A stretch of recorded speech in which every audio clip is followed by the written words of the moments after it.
Thank you for tuning in to Exeter TV.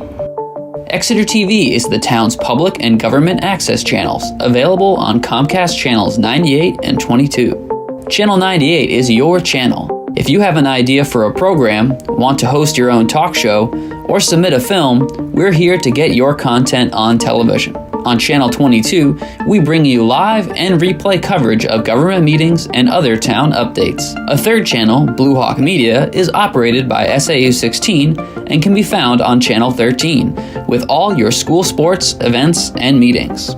You can watch Exeter TV online at exeternh.tv, Apple TV, and on Roku. Find us on social media for extra content. Subscribe to our YouTube channel and hit the bell to get notified about live streams and new content. Tune in to our platforms every other Friday to watch the Exeter Biweekly Report with recaps of recent events, updates from town departments, and messages from nonprofits in your area.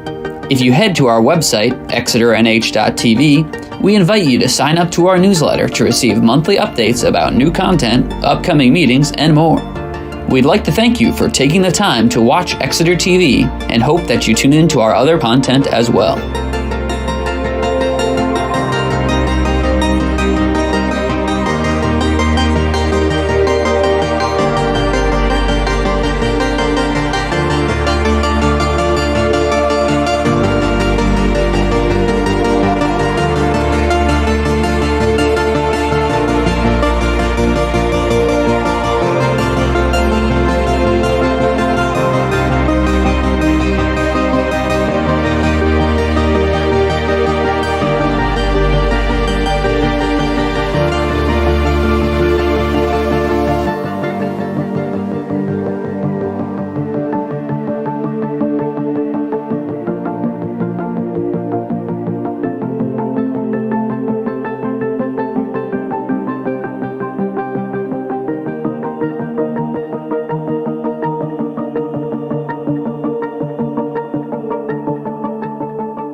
Meeting to order.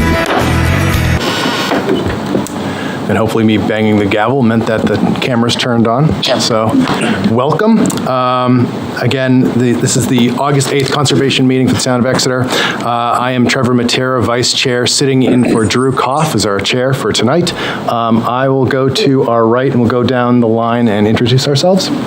I'm Michelle Crapo. I'm the new alternate member. Good evening, Nick Campion. Kyle Welch. Connor Madison. Keith Whitehouse. Dave Short. Kristen Murphy, Conservation and Sustainability Planner. Great, thank you. And then the online. Oh, that's right, and online? Hi, Don Clement, alternate. You can hear us all right, Don? I can. Fantastic, fantastic. All right, so we have quite an agenda tonight. Here. Say what? Someone else. Oh, we have a number of people there. Oh, I see. I'm sorry. Yeah, go ahead, Bill. No, I just wondered, I'm having trouble with sound here, but clearly that's good. All right, I'm fine. And then I believe Nancy may be on there as well. Nancy, are you online? I don't see her She there. raised her hand. Oh, It's raised hand. That's all. there she just got moved over. They just moved me in. Good evening, everyone. I'm sorry I can't be there in person. Fantastic. Thank you, Nancy. All right. Well, now that we've gotten all of that out of the way. So again, we have quite an agenda. We'll be moving through, I think, at a good pace, but taking enough time to see everyone and discuss everything. The first thing we'll do is a non-public session.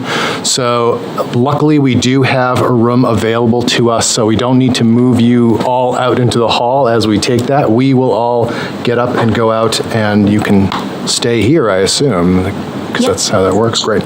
So, again, this is a non-public session pursuant to RSA 91A3 2D for consideration of the acquisition, sale, or lease of real or personal property.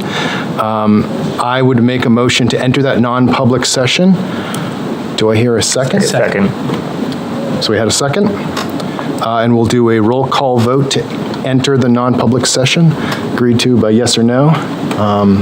And actually, who's voting members? We should decide that right now, right? So, let's see. What do you need, 5? So I would say all but Michelle Yeah. as alternate. Okay. Yep, so there'll be the 6 of us then? Yep. Yeah, okay, great. Okay, so a roll call vote, starting with Nick. Aye. Aye. Aye? Aye. Aye. Aye. Do we like that gavel? I back gavel. Gavel. All right. Where's the second room?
So we're returning to public session. I'm going to make a motion to seal the minutes in accordance with RSA 91A33 because divulgence of this information will likely render the proposed action ineffective. Do I have a second? I second it. By Connor. And a roll call to seal the minutes. Michelle, do We'll start. you want me to do it? or- Yeah, go ahead, please. Michelle, Hi. Nick, Aye. Kyle, Aye. Trevor, Aye. Connor, Aye. Keith, Aye. Dave, Bill, Yes. Don, You with us, Don? do you see him on there? Don is not with us online. Okay, All right. that's everyone. Public session is reconvened. Hopefully that's... Yep. Okay. So assuming we're good, and again, I'm back. thank you. Don's back with us, great. Good to have you, Don. Again, thank you all for your patience with us. We are moving right along to, I guess, first of all, before we move to the first action item, are there any public comments?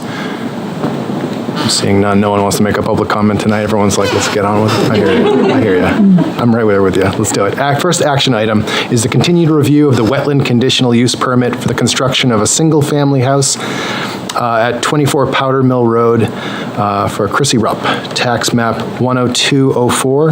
And we have Daniel Coons. Yeah, hi, good evening. At the request of the board, I did go back out and redelineated the entire frontage on Powder Mill Road, as well as the property line by Boston Main Railroad. And as suspected, I did find a small wetland pocket right where the previous driveway had been planned to be. It was about the size of a Volkswagen Bug, but doesn't matter. So anyway, that's been flagged. It's on the revised plans that were submitted. The driveway has been moved so that it is outside of the buffer for that wetland as well as the other wetlands on the property. We have calculated a total permanent impact to the wetland of 631 square feet, I think. Yeah. And then 560 for buffer impacts. And are looking for approval.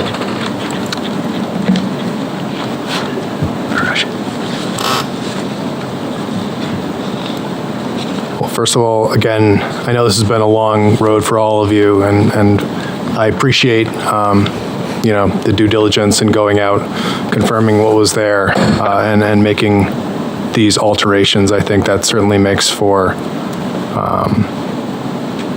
a better project. And I think it sort of also establishes a good process here too, in coming forward and bringing these plans. So again, thank you for that work and for pushing off the month.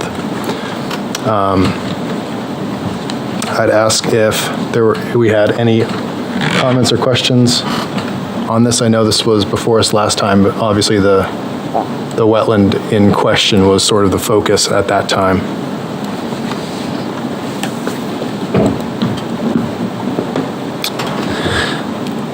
I don't think I have too many. I assume it's just the same size culvert that's going in there. Correct.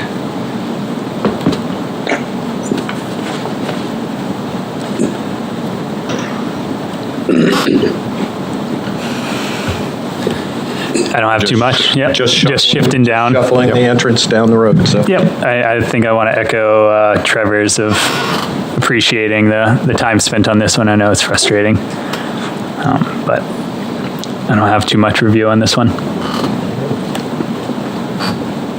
Yeah, I agree. I think this satisfies my interest in it. I think it looks like the driveway is placed appropriately at this point, yeah.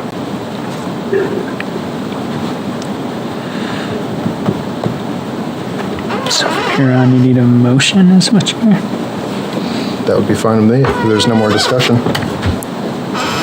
Has the board gone through the conditions for the criteria for a conditional use permit? Yeah, did you say going through the criteria of the CUP? We could, yeah. I think we might have last month. I believe we did, yeah. Okay. I think we might have, I don't know if you heard that, Bill, but I think we might have gone through that last month. We can certainly go through again if you feel comfortable with it. No, I leave it to you guys. Okay. The last two.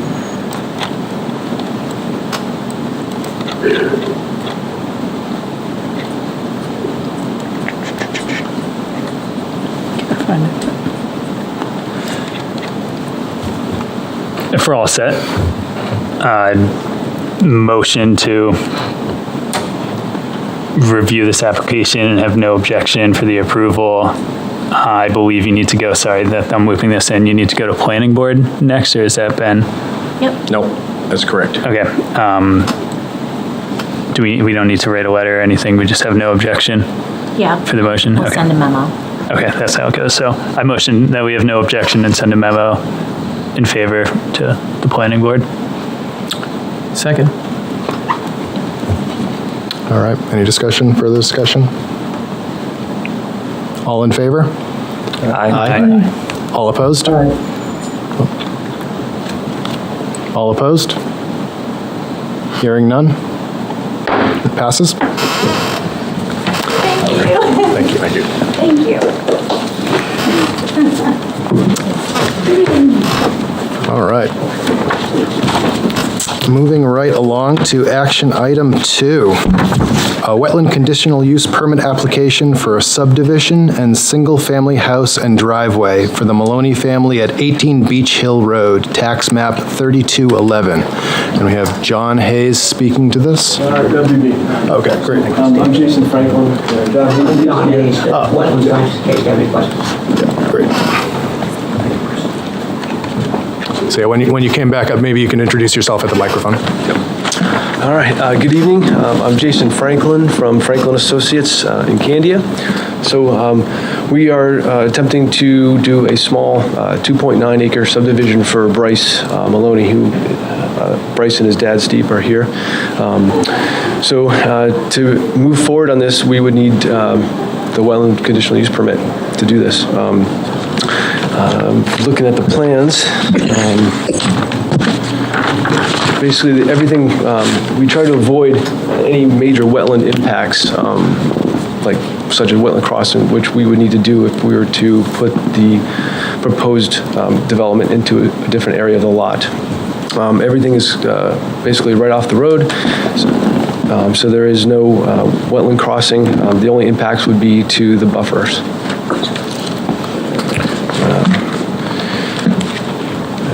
Seems like a fairly straightforward project. The impacts of the buffer, there's going to be about 4,000 square feet of temporary impacts associated with the construction of the house, leach field, driveway, and 1,350 thereabouts of the permanent impacts, which are impervious surfaces.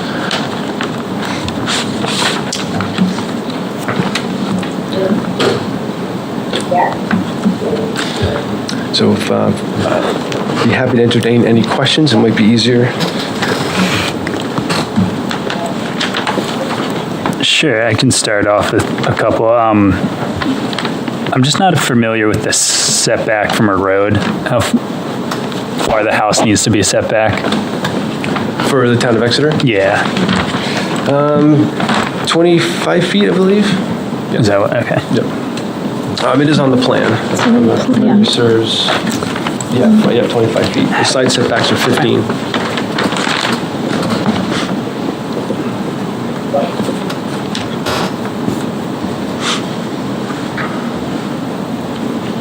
It's pretty close.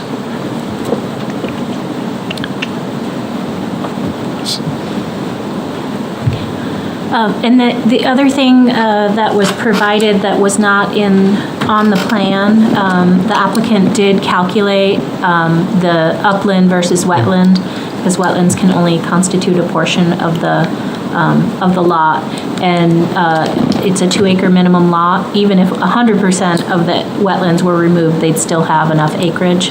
Our regulations allow up to 50% of the wetlands to be used for. So Correct, yeah, we're about 23% of the proposed lot will be wetlands. Yeah. Sorry, I'm struggling with the chair computer here. Should have brought my own. Reviewing the notes from Kristen, there was also a discrepancy between some of the setbacks. On the subdivision plan, I noted a 40-foot, I show a 40-foot buffer per Exeter. And on the septic design, which is the proposed, I have that as 50. The state is a 50-foot setback. I didn't show the 40-foot because the 50 is greater. We do meet all state setback requirements. That's helpful, thank you.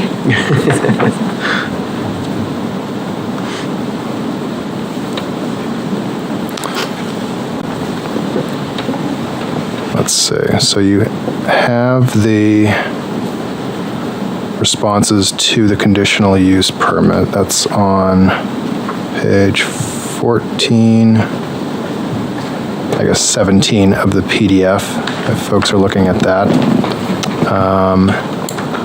Don't have the questions in front of me, don't think, but. I can read the questions if that's helpful. That would be super helpful, thank you so much. So the first question is, or the first criteria is that the proposed use is permitted in the underlying district. Yep. And the response being underlying zone is a residential R1, lies within the Wetland Conservation Overlay District. The proposal will be used for residential purposes and allows in this district. Criteria 2? Yep. Yes, please. No alternative design which does not impact a wetland or wetland buffer, or which has less detrimental impact on the wetland or wetland buffer is feasible. Your response, we chose the area of development for which this conditional use permit is being submitted because we believe that it is the least impactful to the wetlands. While an alternative area does exist on the lot where we can meet all of the buffer distances, access to this area would require 2 wetland crossing permits and would be more detrimental to the wetlands than what we're proposing. Number 3. A wetland scientist has provided a wetland impact evaluation that includes the functions and values of wetlands and assessment of the potential project-related impacts, and concluded to the extent feasible, the proposed impact is not detrimental to the value and function of the wetlands or greater hydrologic system. And you have provided the functions values report by John P. Hayes, which is further along. We'll come back to that. Do you want to move on to 4, Kristen? 4, that the design, construction, maintenance of the proposed use will, to the extent feasible, minimize detrimental impacts on the wetland or wetland buffer. The response, the proposed development of the lot includes a modestly sized 3-bedroom home with an attached garage, an advanced enviro-septic system, well and driveway. The advanced enviro-septic leach field has a reduced bacterial output in the comparison to other types of leach fields, a smaller footprint, and is allowed to be constructed closer to the water table than any other system due to its reduced bacterial output. Appropriate sediment and erosion control methods will be used to reduce the impact to the wetlands during construction. Number 5. That the proposed use will not create a hazard to individual or public health, safety, and welfare due to the loss of wetland, the contamination of groundwater, or other reasons. Response, the proposed will not create any hazards to individuals' public health, safety, and welfare due to the loss of wetlands or contamination of groundwater or other reasons, as we are proposing to meet all current state of New Hampshire DES subsurface regulations and are not proposing any loss of wetlands or wetland crossings. Under New Hampshire wetland law, RSA 482A, there are no wetland setbacks.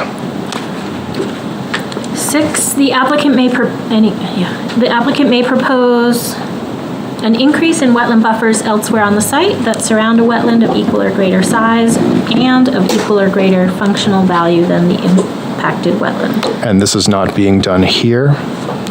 7, Yep, 7. 7, in cases where the proposed use is temporary or where construction activity disturbs areas adjacent to the immediate use, the applicant has included a restoration proposal revegetating any disturbed area within the buffer with the goal to restore the site as nearly as possible to its original grade and condition following construction. Response, the proposed use within the buffer is permanent. Areas adjacent to the house, driveway, and leach field which are disturbed during construction will be loamed and seeded for future lawn areas. And lastly, 8, that all required permits shall be obtained from New Hampshire DES, Water Supply and Pollution Control Division, under RSA 485A17, New Hampshire Wetlands Board under New Hampshire RSA 483A, and the Army Corps under Section 404 of the Clean Water Act. And the response, the proposed subdivision will require 2 state permits, a subdivision approval for the creation of a lot with less than 5 acres, and a construction approval for a septic system design. These state applications have not yet been submitted, pending the outcome of the conditional use permit and subdivision applications.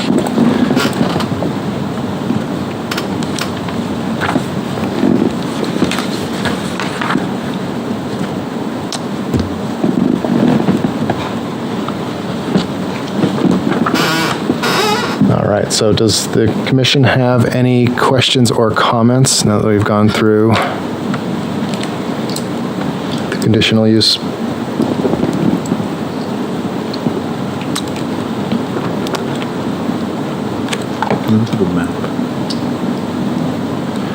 No, I think you guys did research and put it in the right location. I appreciate having some foresight there and not making us hunt for that.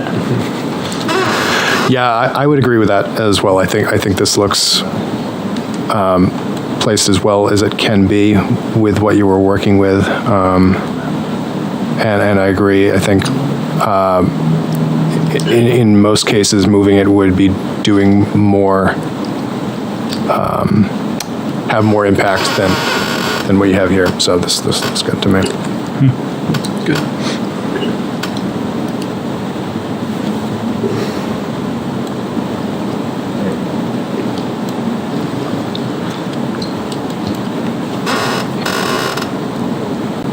Full table here and pretty quiet. Anything else? Yeah. I think that's a good thing. I think it is too. Usually people are chomping at the bit to rail at something, but. Me too. Are people comfortable? People thinking? People, how are we feeling here? I Do I have feel a like motion they've or something? fulfilled their obligation. Yeah, oh, good.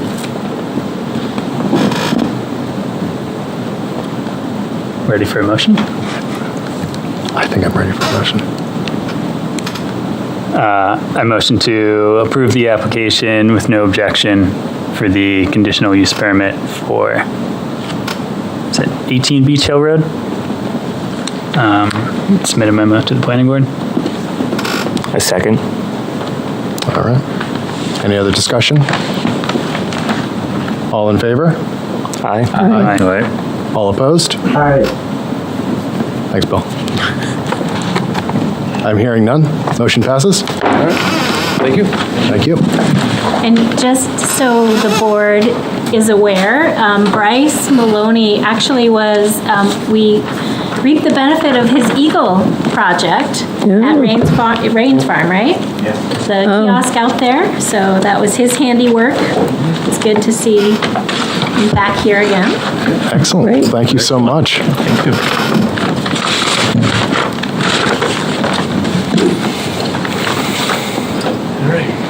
All right. Thank you. Thank you. Thanks, gentlemen. Thank you for waiting. Thank you. You too. Jack. Hey, man, how you doing? Just good to see you. Jason.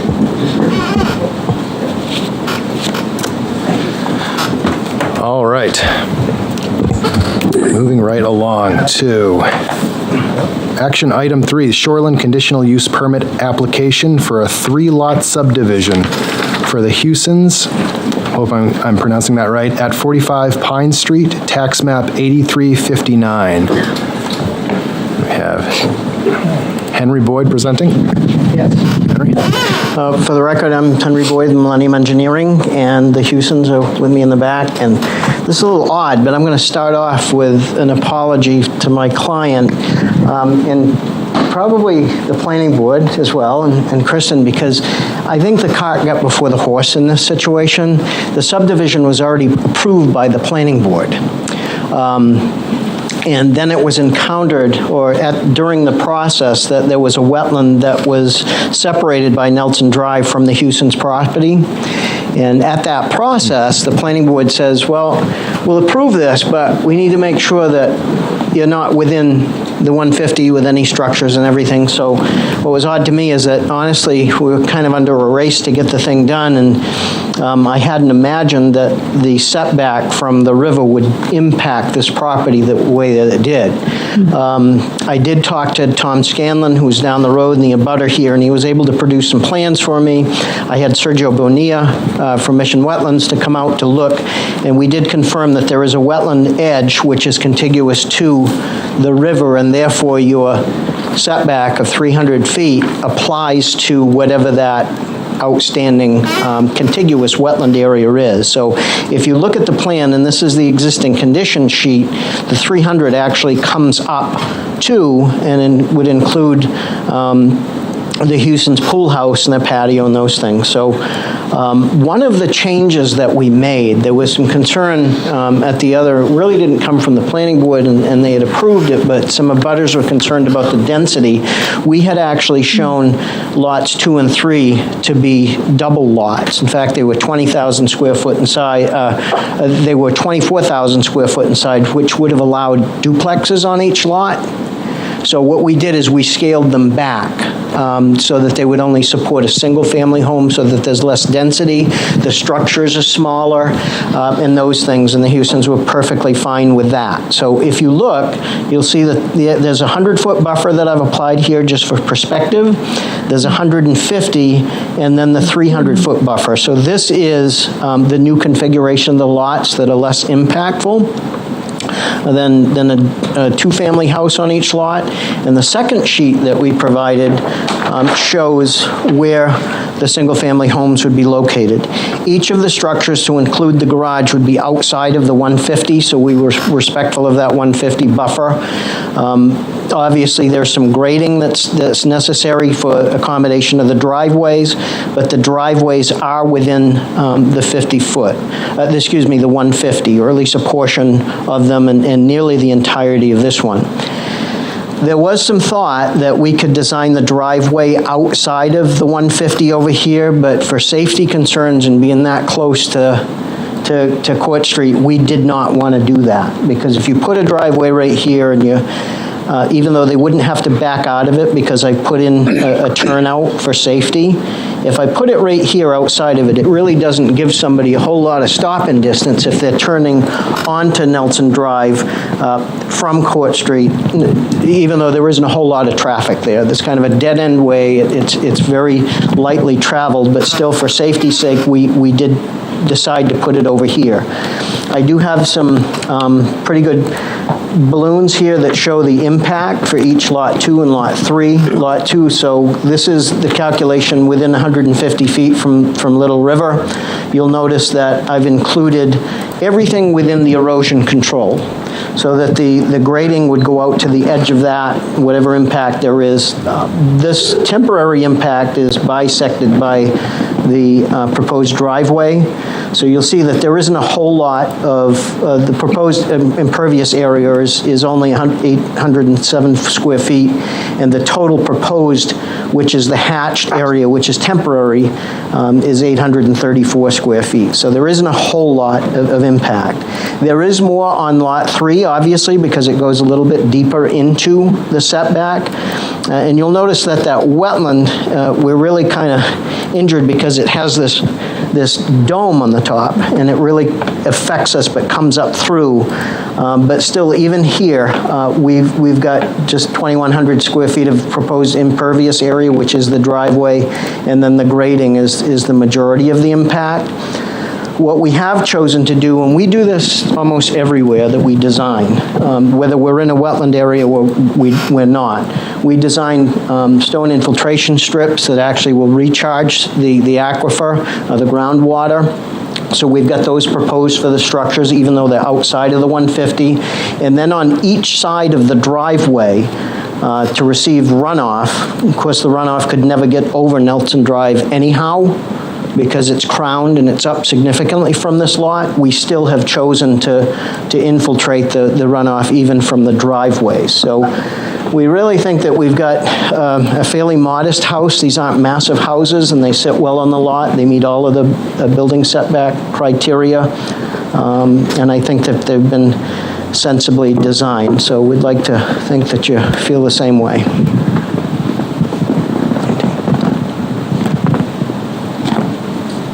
That's public water and sewer here. It is. No need for septic systems or wells.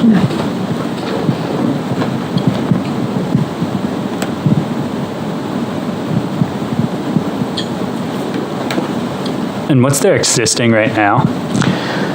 If you look on sheet 1, you'll see that it's basically it's very meticulously kept lawn, essentially.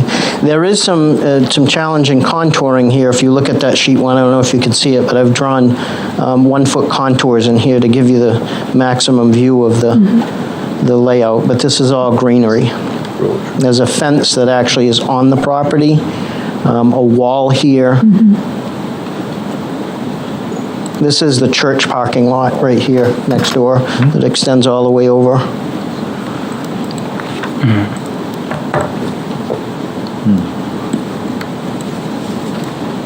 And you go through, again, how much of the lot is within the buffer? How much is... You're going to have to speak up a little bit, Bill. I'm having a hard time hearing you. Oh, I'm sorry. I'm having a hard time. How much of the, one of the figures, I couldn't quite see them on the plan here, how much of the lot, each of the lots is in the buffer? In the 150 foot I think I heard him. How much of the lot is in the 150-foot buffer? Yeah, I'm going to guess, I didn't calculate it out, but this looks like to be about 55% of the lot, because it's just beyond the halfway point, and this is about 25% of the lot. I always have a concern about doing anything in buffers. So we put the buffers there to try and protect water supplies and whatever. If we start building in them, we can do a whole lot of good in calling it a buffer. I'm concerned that over half the one lot anyway is already in the buffer. I would only say that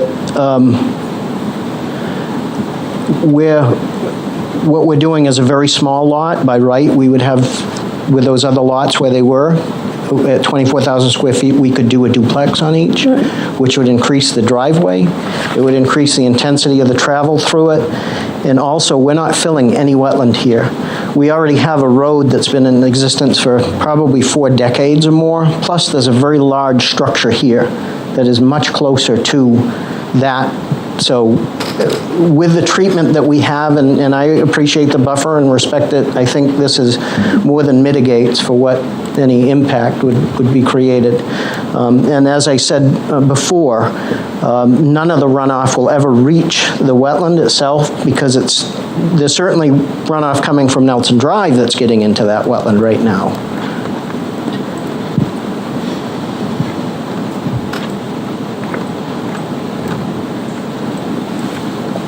May I ask a question pertaining to stormwater? Yeah, Don, go ahead. So you're saying that all the stormwater generated from that site will be left on site, will not go off site? That's correct, sir. So it'll all be infiltrated back on the property itself? Both from the rooftop and the driveways, yes. Okay. Thank you. You're welcome. Henry, I didn't see a spec, so I see a spec called out for the roof, or the drip edge around the foundations. Yep. Is there, am I missing a spec for the Maybe it's here and I'm not seeing it. No, it's offered in the note, Kristen, so if you look, it says proposed dwelling, proposed driveway infiltration note, so it's the same cross-section. Okay, It yeah. just, the detail actually shows not only the cross-section of the stone, but it also shows the anticipated foundation wall and a roof leader if you wanted to do it optionally. But it's the same profile, so essentially it's 2 feet wide, 2 feet deep, with a layer of different graded stone wrapped in filter fabric. So over time, when that top layer of stone, if it's filled with sediment, what's good about this design is that can be scraped away, that filter fabric revitalized, and then new stone put in. Of course, it would be a number of years before you would need to do that, but it's designed so that it can last. Yeah, how often does that maintenance usually take place for this kind of BMP? I would imagine that you wouldn't have to do that for 10 or 15 years because it would take a lot of runoff, and it would generally happen when people don't take care of their yards or rake their leaves or they sand and salt a tremendous amount, but it's not going to happen right away. So one other question on the stormwater, if I may. Today, we had in about 6 hours, we had about 4 inches of rain. Would this system be able to handle that kind of a rainfall event without overflowing? Yeah, we don't have any major high water table in this situation, so it should be able to handle it. I mean, we could have massive storms that I could never stand here and tell you that there won't be at some point this would fill to the top, but it would have to be quite a storm event, and even in that case, I don't think that it would ever overtop the crown of Nelson Drive.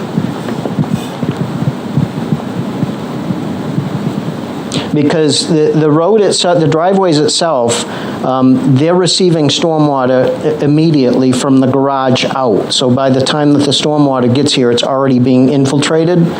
So this is vertically removed from the street by quite a bit. The street grade, off the edge of the street grade is 34. So up at the garage, you're almost at elevation 39. Or higher. So as that's running down the driveway, it's coming off the sides. Did I shut this off? I did. So it's infiltrating as it's getting down. So it's not as if it's concentrated in one point source.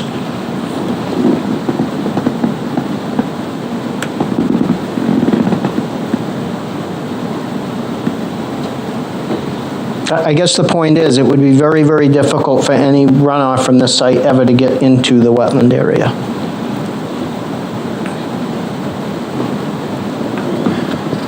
Has pervious pavement been a consideration for this site? We haven't thought about it only because of the infiltration systems that we've got, and we're so far below the threshold of sealed surface that if you look at this, the proposed lot coverage is only 17% of the lot. So we have 83% open space on lot 2, and almost 90%, it's 89.1 on lot 3. So there's a tremendous amount of open space here.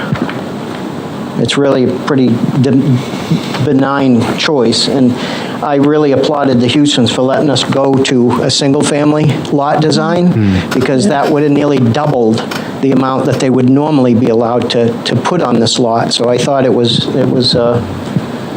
very good of them to allow me to go in that direction.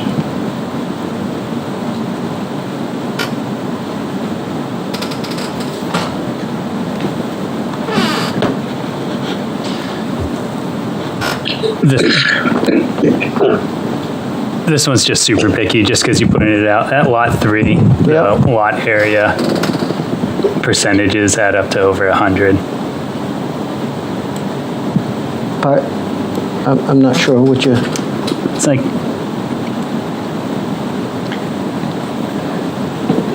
Open space is the open space is 89.1%. And then what's the square footage of lot area? The lot area is 22,700.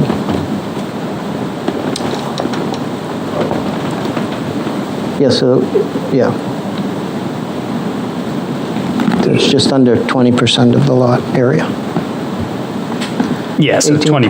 18.1. That's the lot coverage. So it's not a whole lot.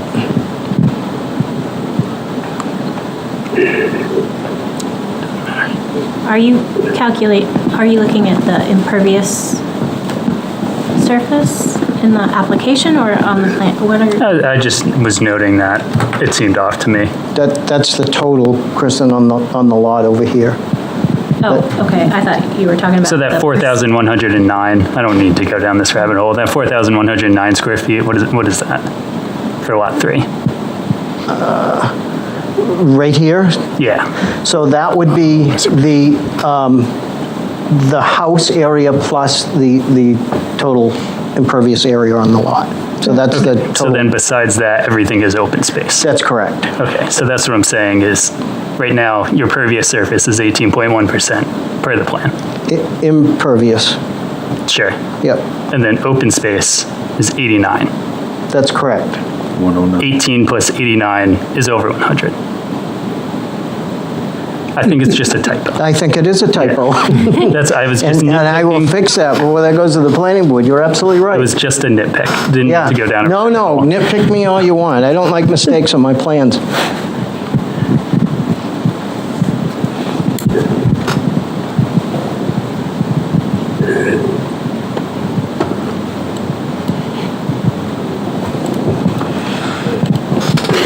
They look at the plans, this Concom, right? They do. They're very some good don't. at their job.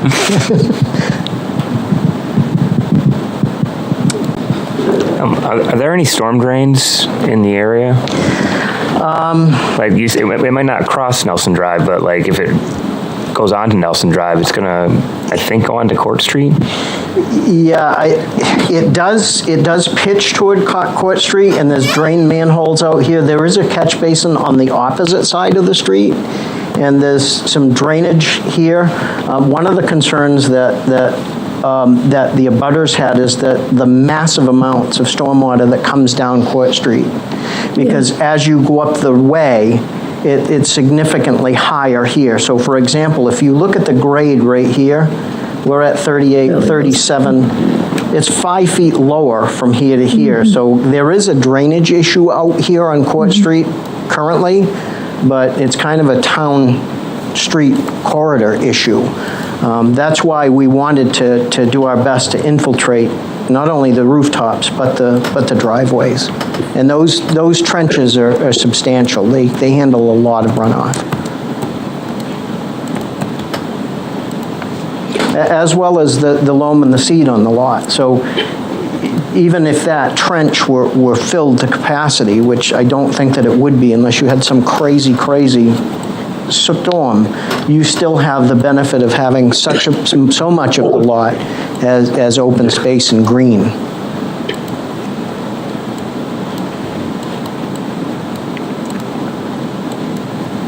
But that is another reason that we wanted to be having less impact here as opposed, 4 dwelling units as opposed to 2 is a big difference.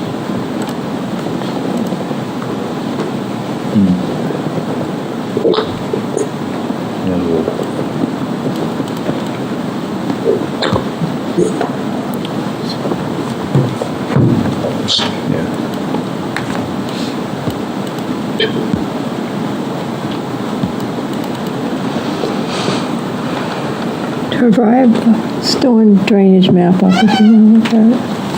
I have the storm drainage map up if you want to look at it. Yeah, we've got all of the drain manholes located as well as this catch basin, and there is a drain manhole that's right off of the church, but as far as how the connections work, we really weren't concerned about it. Down.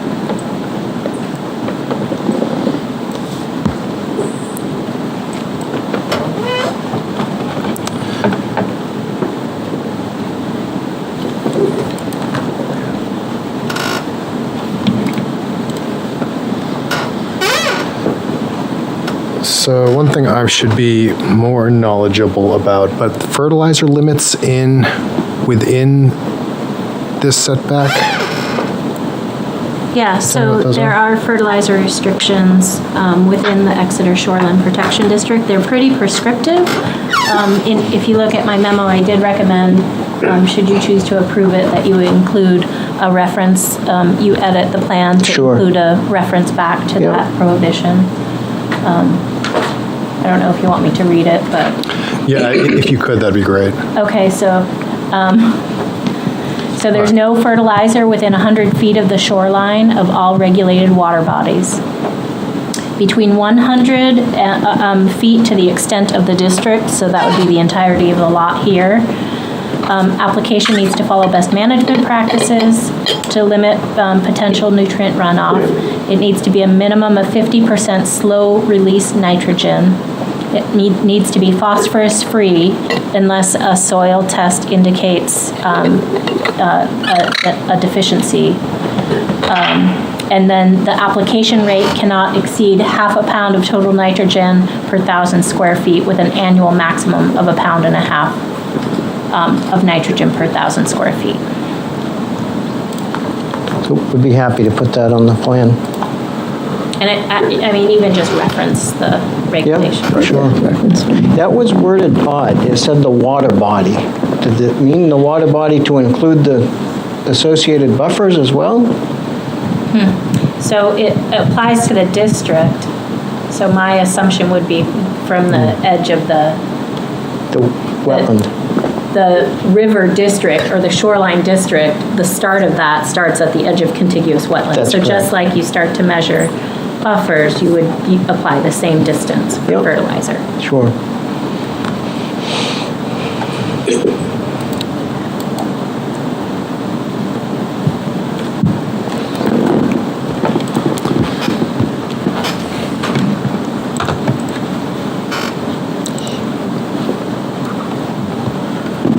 Anyone else have any comments on this at the moment? No? I'd like to open it up to any public comment, if there's any public comments on this. I don't see anyone. I think my clients are in favor. That's not a public comment. I don't see anyone online, the attendees, so I will go and assume no public comment.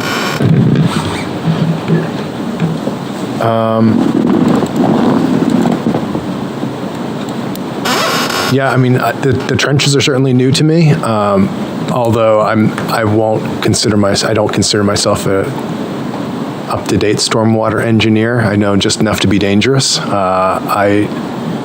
Although obviously being this close to the water body in such a large wetland area, I'm usually very careful about stormwater, coming off of properties. So I'm glad to see that it seems that there are adequate BMPs put around this area. Does this have to go to TRC, or is this a minimum? No TRC. It's scheduled to go to the planning board on August 24th. Why doesn't this go to TRC, just out of curiosity? Generally, it's complexity, and so single family, like 3-lot subdivision, it's not quite there. Great. Yes.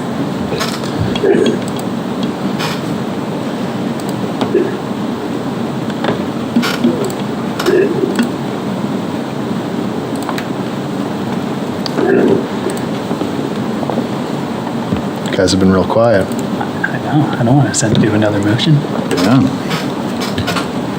Ready for a motion? Are you ready for a motion? Yeah. I'll motion that we've reviewed this application and recommend that the wetland conditional use permit be approved with the fertilizer limits included on the plans. Yeah. Second. Second by Dave? Yep. Any other discussion? Bill, Don, any other discussion? No, I'm glad we're addressing the stormwater management and the fertilizer, because I think we need to manage nitrogen in the river and the water body. So I think that's a good catch on your part. I kind of agree with Bill, is that the buffers are there for a reason, and we're losing the buffers. But again, it's upon the developer to try to manage this the best he can. I think, given the circumstances, the layout, he's done a fairly credible job here. I think. Again, I'm not a stormwater expert either, but hopefully these infiltration trenches, if we can keep stormwater on site, that's a good thing. Other than that, I don't know who's voting tonight on this plan either. Yeah, I think it's the 6 of us here at the table minus Michelle. It's up to you. I've read it and I went over it. Are you okay? All right. So it'll be the 7 of us here in person. Okay, that's fine. That's good.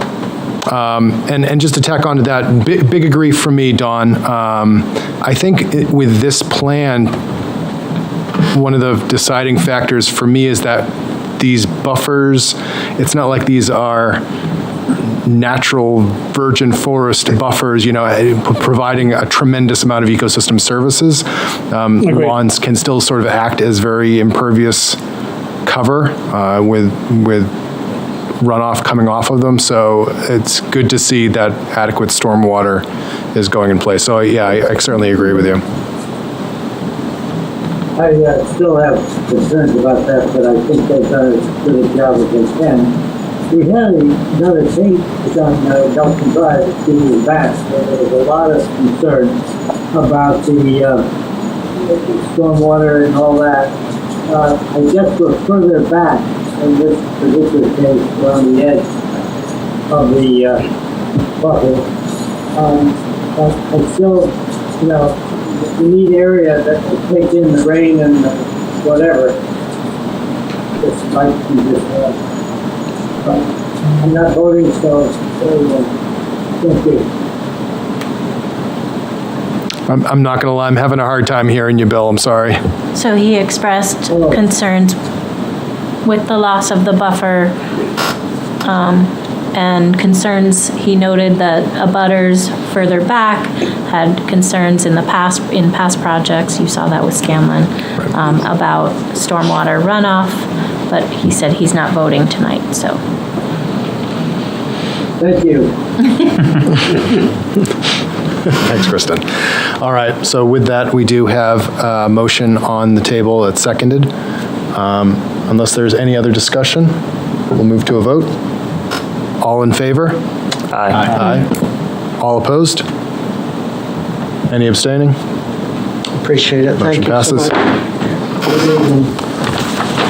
Thank you.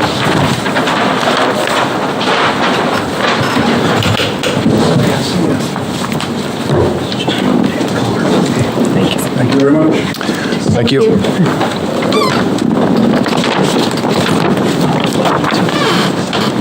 Did I get my own?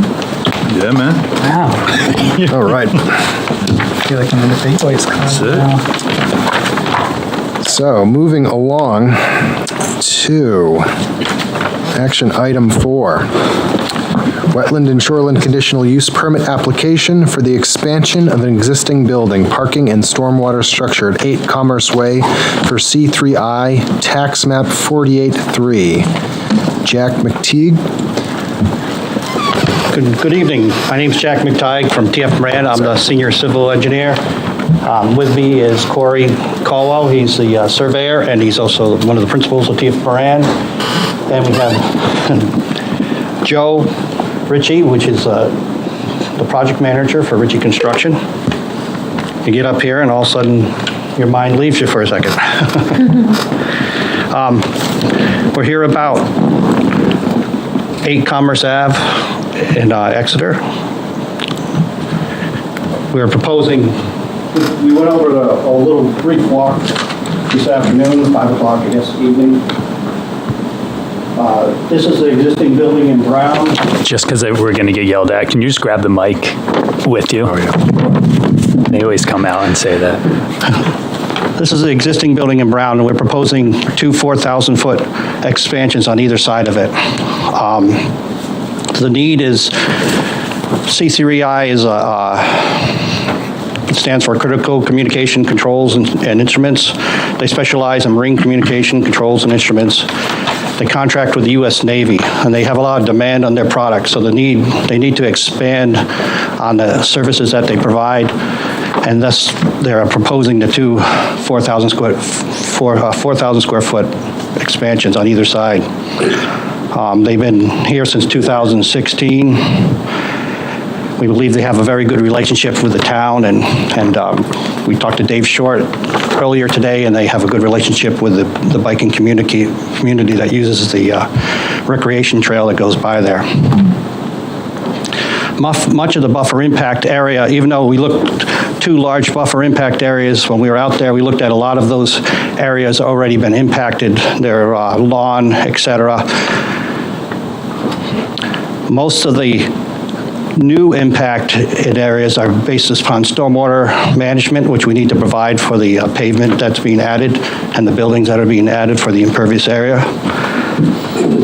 We are proposing in these two BMPs, we are proposing to use bioretention areas with ISR, which stand for bioretention areas with internal storage reservoirs, because they're very high on nitrogen removal, which is one of the criteria in Exeter's regulations. As a matter of fact, I believe I supplied you in the submittal with a chart that showed the percentages that it removes.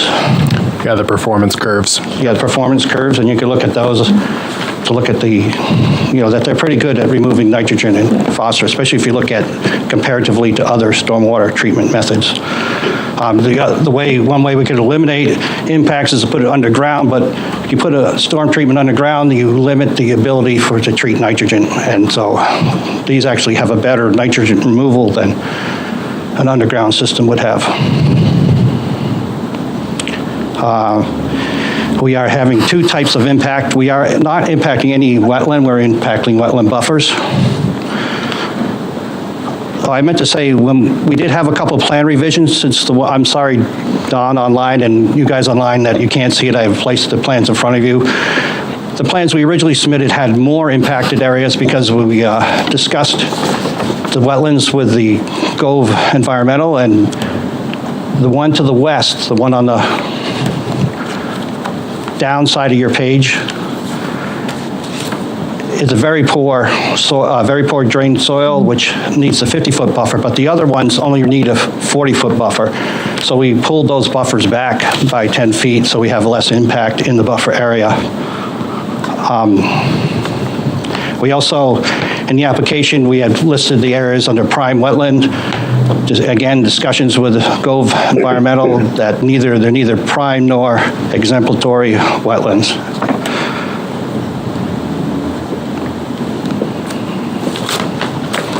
We did submit a wildlife evaluation with it. The wetlands that it abuts are the ones over here abuts Norris Brook. It's two types of wetlands. This is kind of a marsh wetland. The wetland up here is more of a forested wetland. The forest on the wetland, on the east edge. No wetland impacts. Primary use of the wetlands are wildlife, water quality, food attenuation, and aesthetic and recreational primary buffer uses. The wildlife habitat, the eastern area, are mostly on impacted areas. It's going to have, this one up here will have very little impact on wildlife because most of that's already been impacted prior to this. It's pretty much grassed area. The western edge does impact some more trees. We talked about it out there. It's like 40 feet of trees on this side, 20 feet on this side. But it's in one of the better places to put one in that this northern edge, if you read the wildlife report assessment, is a higher value wildlife area. And the orange one down here has a less value because it doesn't like break up the habitats or anything. If you put it over here, you're breaking up habitats, you're increasing the amount of exposure on the sides that the wetland would be on.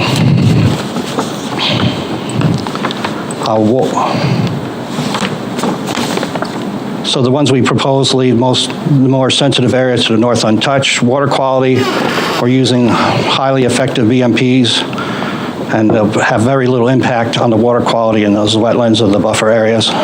Flood attenuation, none of these are actually in a flood zone, and they will have very little impact on flood attenuation as far as recreational uses.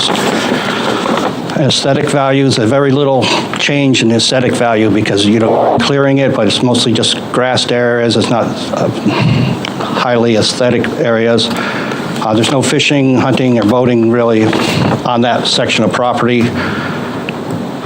We will be disturbing the bike path, but we will be reinstalling the bike path. If you look along this yellow area here, this darkened area up top here is right along the top of the berm. We added a couple extra feet to that berm, so it's about 6 feet wide, to provide adequate for walking on and also for biking on. There is one riprap area that goes over it, and we'll be adding a pedestrian/bicycle bridge that allow easy access across that riprap area. Do you want me to read through the requirements? Yeah, that would be great. Thank you. I've got a question now. Yeah. The parking that's being added, the building that's being added, is driving the construction of this, correct? Is what? Driving the construction of this orange area? Yes. How much of the parking, how much of it is being driven by the parking and how much is being driven by the building? We talked a little bit on the parking. The big things, the reasons I need it, we only are showing the minimum amount of parking, but they have expressed need that they have a need for parking. During their peak hours, they're like 80-90% full. They're not totally full, but they're fairly full. But when they have like meetings with the Navy and stuff like that, then they need extra room to store everyone when they come out there, because every general and their aides or whoever come out there to look at the product. Government, I thought you indicated the number of parking spaces was being driven by the town requirements. It's both being driven by town requirements and by the need. But town requirements, we're meeting the minimum town requirements for the parking. But there's also a need for the parking. They're not asking for any more than the minimum parking, but there is a need by the company for as much parking as they can get. And why couldn't that go to the right-hand side of the driveway as you go in? We have, actually, if you look there, we have... I know you have some. Yeah, if you go any further down, you're actually impacting two gravel wetland that's in here that's already a stormwater treatment system. And then you would actually be pulling it closer to the stream, impacting more of the stream shoreline buffer. Yeah, I'm not super comfortable with taking everything down to the marsh like that. Okay, thanks. Yeah. Wetland requirements for a cup. The proposed use is permitted in the underlying zoning district. How I was answering this is the buffer impacts are limited to the stormwater management areas, parking areas, and access to the parking areas. Conditional use permits can be granted for site development, such as, but not limited to, construction of roads and other access ways, parking areas, utilities and structures and drainage systems, water impoundment, and other site improvements that impact the Wetland Conservation Overlay District. The proposed use falls in this category. The proposed use for the building itself is an industrial area, so it fits within the zoning district of the industrial district. Continue. Please. No alternative designs which does not impact the wetlands or wetland buffers, or which has less detrimental impact on the wetlands or wetland buffers is feasible. We kind of went through that in our discussion that we could put a wetland impact to the north, which is to the left of the page, but the problem is that's a higher value wildlife area. If you think of it, we have wetlands going, this whole site is surrounded by wetlands. It's a little island in the middle of the wetland, so no matter where you move it, you're going to be impacting some buffers areas. And this is, we feel this is less impact because it's a less value on the wildlife. It's also, if we put it over here, you're actually be tearing up into the ledge, and when you're tearing up into the ledge and digging, you're going to be causing at least a greater temporary disturbance to the wildlife until that is settled down. The wetland scientists has provided an impact evaluation that includes functions and values of the wetlands, an assessment of potential project-related impacts, concluded the extent feasible, the proposed impact is not detrimental to the value, functions of the wetlands or the greater hydrologic system. Hydrologic system. That's also included in the submittal as the wetland and functions evaluation. That the design, construction, and maintenance of the proposed use will, to the extent feasible, minimize detrimental impact on the wetlands or wetland buffer. We have minimized impacts of the wetland buffer to the extent feasible. The majority of the proposed buffer impacts are to provide stormwater treatment. The stormwater treatment areas will still act as a buffer to the wetland areas. They will not be a screened area, but they will act, there's not actual building on that area. It's still a buffered area between what's being used, a used area, as opposed to, like a parking lot, a road would be direct use. The majority of it is for stormwater management, which is, will allow wildlife to wander around there. The applicant may propose an increase of wetland buffers elsewhere on the site that surrounds a wetland or equal size or greater, or equal or greater function value of the impacted wetland. I think we kind of talked about it already. This sits on an island. There's not a lot of area outside the buffer that we could provide for another buffer. I mean, I suppose this southeastern section may be something along that line, but it really wouldn't equal the value of the impact that we're proposing. In the case where proposed use is temporary or where construction activities disturb areas adjacent to immediate use, the applicant has included a restoration proposal for revegetating the disturbed areas within the buffer with a goal to restore the site to nearly as possible to its original grade conditions following construction. Well, we aren't proposing any temporary. All of ours are permanent impacts, because part of temporary is you're returning it back to grade. So even though there's areas we don't have pavement on it, we're still changing the grade. So we're not actually proposing any temporary impacts.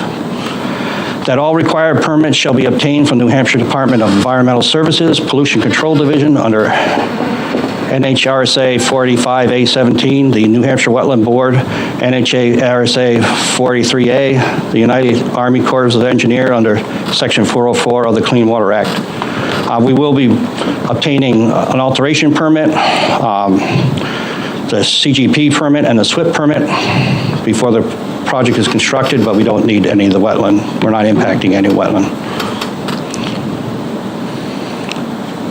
You want me to continue with the shoreline ones? Pause you right there for just a second. Does anyone have any questions or comments before we move on? Because we can sort of, so again, we have two permits in front of us too, so we can sort of bundle this and think about it as a project, or we can move through one. I mean, we'll be taking a vote on both of them individually, but whether we want to think about them as like the wetland CUP and then the shoreline CUP, or whether we just sort of want to think about it all as one project and then lay it all out. Yeah, you like the one project idea. That's how my brain goes about it too, so. Expediency here. We're moving right along. We're doing a good job. Yes, please, we can, unless we have any comments or questions about those. Not right now. Anyone online? Don? Seeing. Any questions? Good so far. Good so far. Yes. Please move on at your convenience. For the shoreline, we are proposing a little bit of impervious impact here, and this is the shoreline line right here. I'm sorry that the colors aren't great to show you with the shoreline impacts. The green on green gets hidden a little bit, but there's a parking area just to the right as you come up the driveway, and as it swings into that driveway, that parking area is impervious, but we still keep below the 10% that's allowable by regulations. Shoreline permit requirements for CUP, the proposed use will not detrimentally affect the surface water quality of the adjacent river or tributaries or otherwise result in unhealthy conditions. The proposed pavement in the shoreline setback is being captured and treated by stormwater best management practices. The BMPs proposed in these areas are to treat the stormwater prior to it flowing into the wetlands and streams. The primary purpose of these BMPs is to protect the water quality. The BMPs meet NHDS standards for stormwater treatment. They also meet the town's regulation for stormwater treatment. The proposed use will discharge no wastewater on the site other than normally discharged by domestic wastewater disposal systems and will not involve on-site storage or disposal of hazardous toxic waste as herein defined. The wastewater in the site is managed by existing sewer line extended to Commerce Way, and no hazardous or toxic waste will be stored or disposed of on the site. The proposed use will not result in undue damage of spawning grounds or other wildlife habitats. C, the proposed use complies with the use regulations identified in Article 9.3.4 Exeter Shoreline Protection District Ordinance. Use regulations on all other applicable sections of this article. Our response, the project meets regulations identified in Article 9.3.4, minimum lot size, maximum lot coverage, structure meeting conditional use, alteration of terrain meeting conditional use,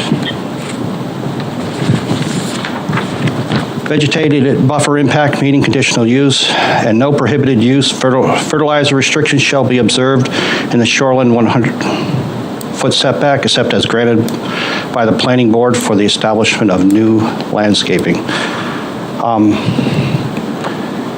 I have the 100-foot right, or is it 150 for the fertilizer?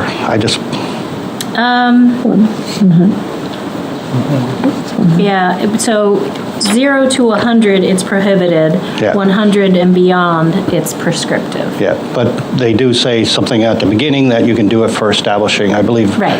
And that would be the only reason we'd be using it to begin with, was so that the grass is established. The quicker it's established, the less erosion you encounter, the less sediment goes into the water. So it's just a win-win situation.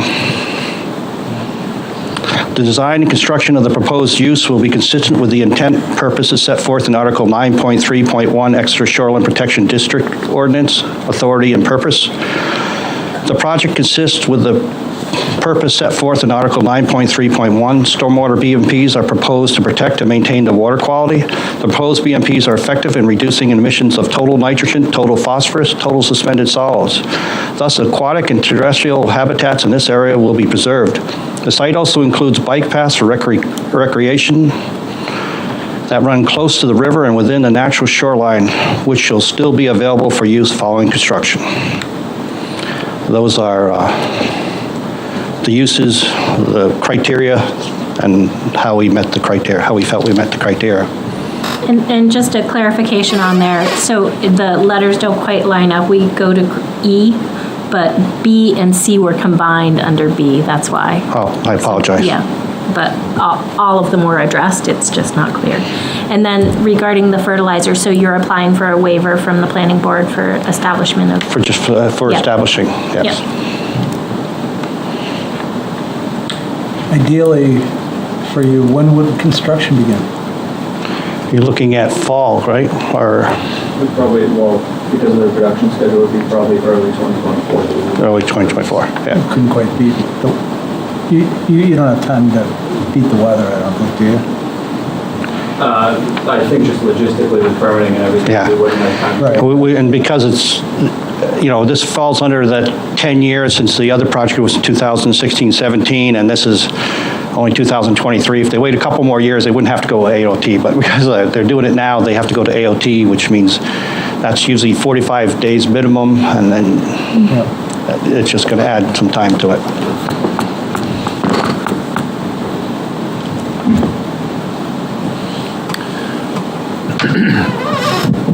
Just wanted to add a couple points.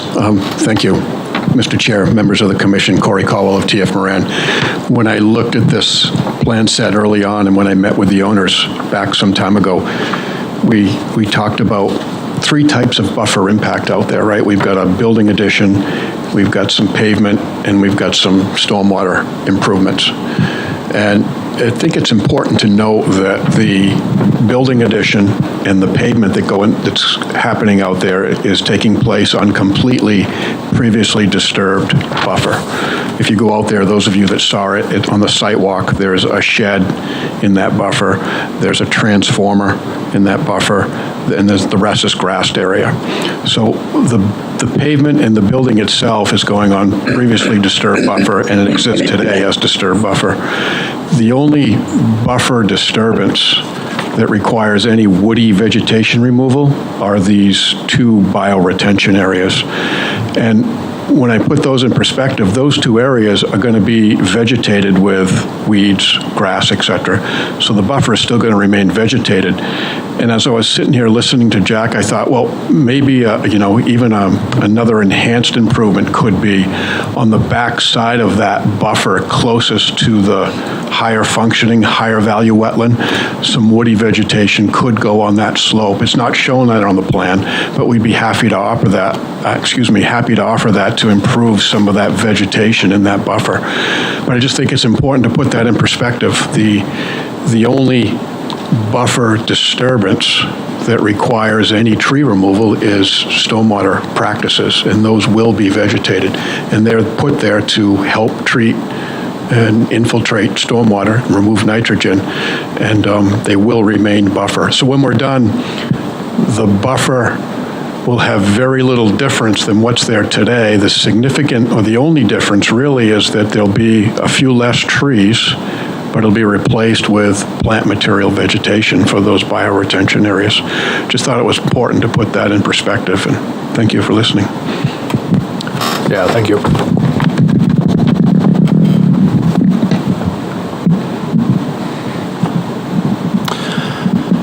Just for the sake of those that weren't able to come on the site visit, do you want to discuss where snow removal will take place on the property?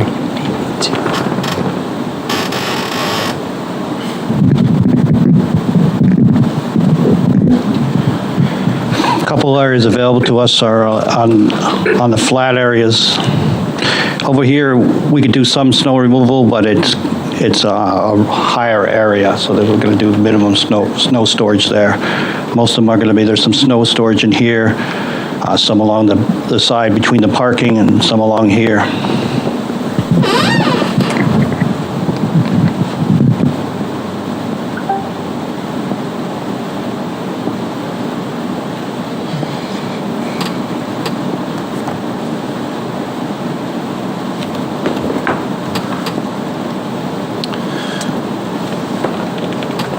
Yeah, I'm just looking at Dave's comment there on that southern, I don't know what it is. It's not southern, Western. is it? Bottom of the page. Orange one. All of the stormwater from that parking there is directed into the pond there. The majority is actually held in there. Bigger storms, like a 50-year storm, will overflow and it'll go into there. Other storms will come out there, and when we were on site, what we talked about a little bit is that there's actually an inch and a half is, I believe, the design size that we put for the orifice in the bottom. So it's like having an inch and a half pipe draining water out onto, it's like having a garden hose, except under less pressure most of the time, draining out into the wetland. So it's not like a high flow flowing into that wetland area.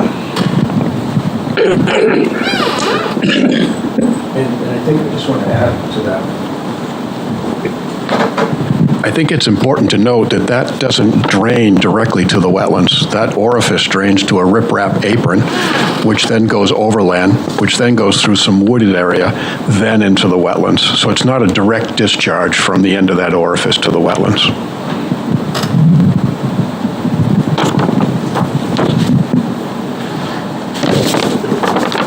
Thank you. Yeah, this is always one of those weird trade-offs I feel when looking at a project. I completely agree with you in that, having been on the sidewalk, what we're looking at is ultimately development on an already disturbed buffer. That said, it is a significant increase in impervious surface, and that's just goes along with the fact that we have more building that we want to build, we have more driveway that we want to have more parking lots. And we're trying to offset that with an equally significant increase in stormwater management BMPs, which in the case of, for the most part, the buffers we're looking at to the east and the west are orange and are yellow.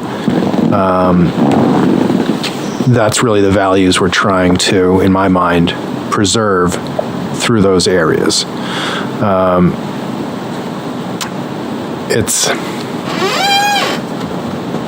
I don't really know.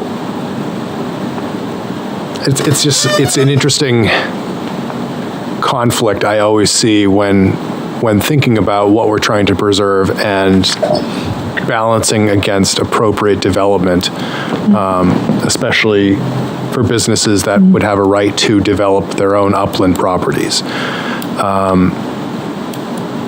In my mind, assuming these BMPs are, and again, not being a stormwater engineer, are scoped appropriately with enough forethought to the amount of precipitation that we are not only expected to see, but are already seeing with these increases.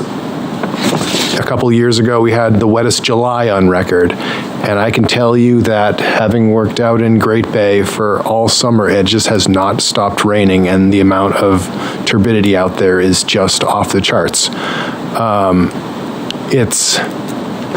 It really strikes home that we need to do our best when it comes to keeping water where it lands until the water that gets into any kind of moving water body is clear.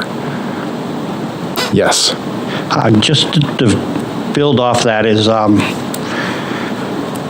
the regulations call for a 50, 10, and a 2-year storm, but we also look at the 100-year storm. 100-year storm flows might increase a little bit, but what we do make sure is that they don't overtop the BMP. So even at a 100-year storm, you're not going over the top of the berm. You're still going through the whole system. So even a 100-year storm is getting treated. And really, when you make a design, you're only really designing for cleaning like the 1-inch storm, but this system will actually treat and go through that 100-year storm. It lets more water out then, so you can't say that's holding it as long, but at least it's not bypassing the system totally. It's still going through the system before it gets out. That's helpful, thank you.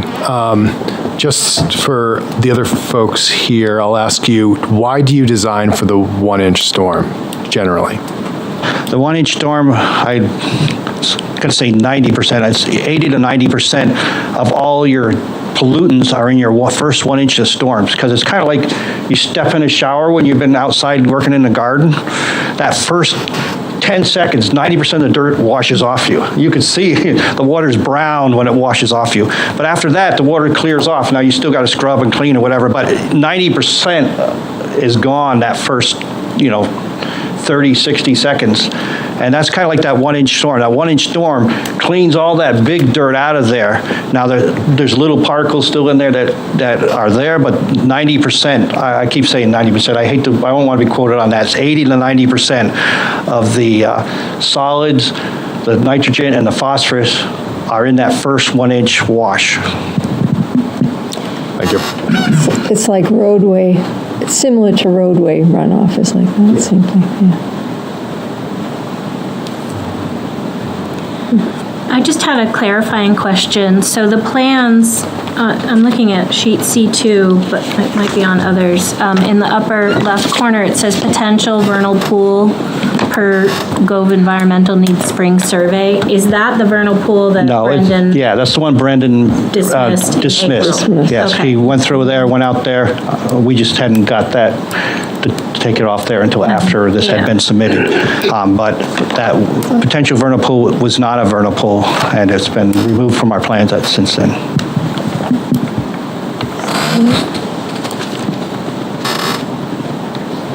To the top of that.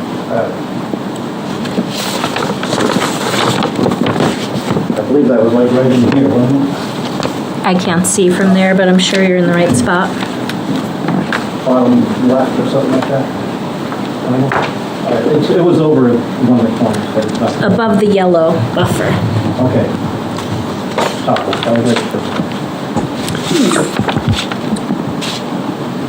Yeah, Don, you saying something? No. He's just clicking. I will make a comment, though. Go ahead. I really didn't fully prepare myself well enough for this particular project. I didn't go on the site walk. I didn't really review the plans enough in total to be able to make any kind of valid comments. But I will agree that one of the things you've mentioned, and you've mentioned many times, is that the loss of our natural buffers is alarming. There's no question that the natural buffers are the best stormwater treatment we can have. When we lose them, we're replacing them with BMPs, but we're not replacing the best stormwater treatment that the buffers afford. And that's why we need to keep battling and fighting to preserve those buffers the best we can. And again, this is a dilemma between the right to develop and the right to protect the resource. It's a quandary I don't think we're ever going to solve, but it's one that we need to keep talking and pushing. Thank you. Thanks, Don. If you look through the stormwater manuals, they also talk about the buffer efficiencies, and the best stormwater efficiencies if you don't disturb anything, but they're really not the best stormwater efficiency. Per inch of rain, they don't offer the best. I know people always use that, but it's just because it's like, do you disturb a natural buffer to put in another stormwater? That's always been the issue. Is it disturbing it versus treating it with a BMP? They are very valuable, but I'm not denying anything about the value of them. I'm just saying that if you look at the quantity of nitrogen and phosphorus and the total solids removed, you have to have special conditions for the buffers to work, and like very shallow slopes, and they don't remove as much as the BMPs that we're proposing.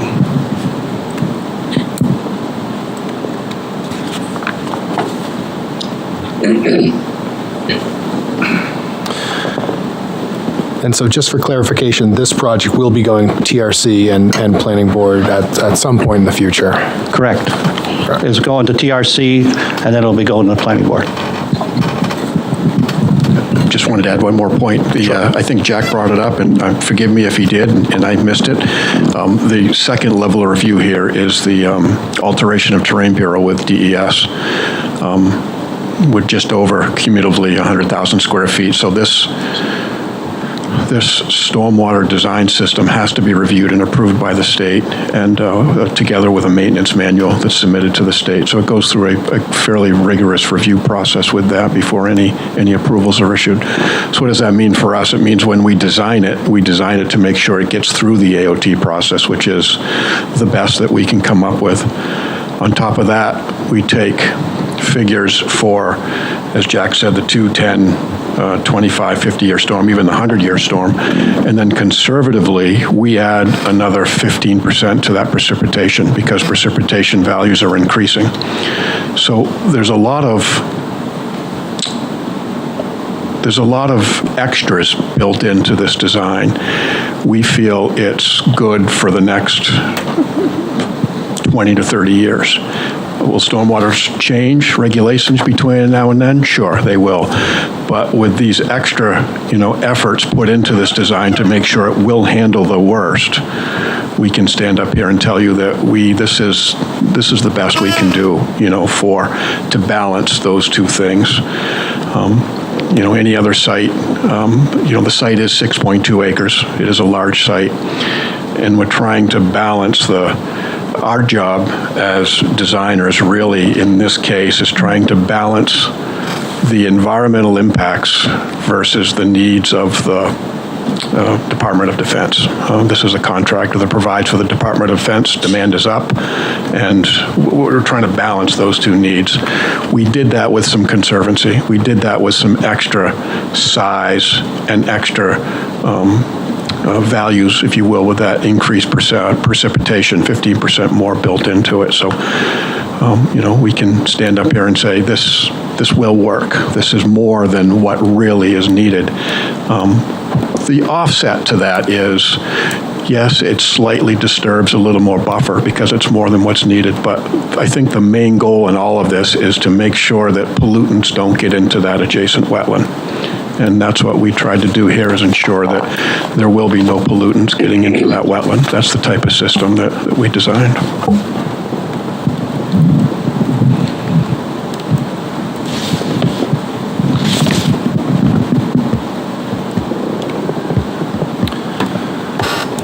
So that's also very helpful. Thank you for that. I think I would like to make a note that hopefully sometime in the future, when an applicant is bringing a proposal to AOT, they'll be saying that they were designing stormwater to get through the Exeter Conservation Commission too. But until that, I'll take that as comforting.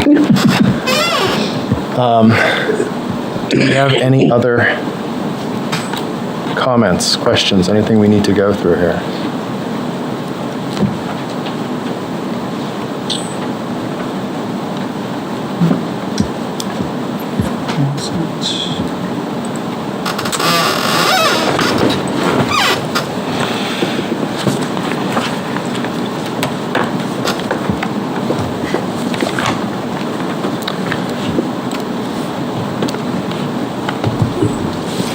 Keep staring down here till now I'm seeing no's. Good over here. Entertaining a motion? I guess I'll open it up to any public comment, if there's any.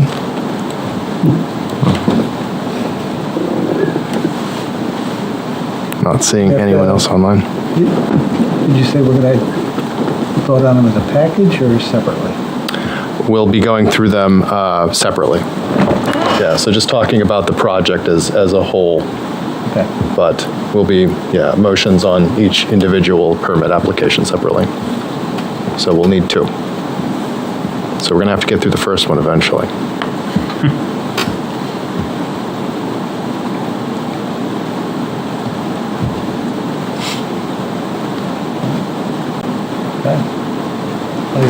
I'll go for the shoreland. I motion that we have reviewed this application, have no objection to the approval of the shoreland conditional use permit as proposed. Second. Have a motion, have a second. Any other discussion? I need to recuse myself from this one. All right. Thank you. Don, Bill, any other discussion? No. No, I'm fine. All right, so with Keith recusing, all in favor? Aye. All opposed? Shoreland passes. All right, and for the wetland conditional use permit?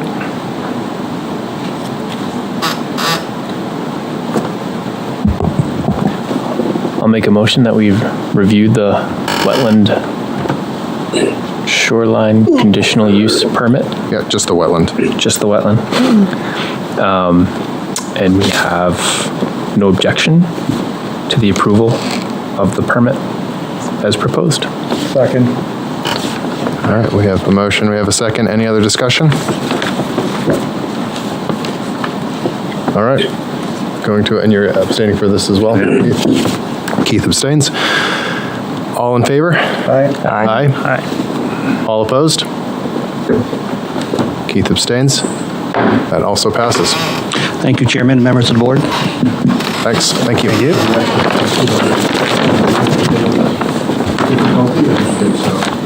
really appreciate the thoughtfulness and consideration of these types of applications. Well, we certainly appreciate it. Thanks. Thank you.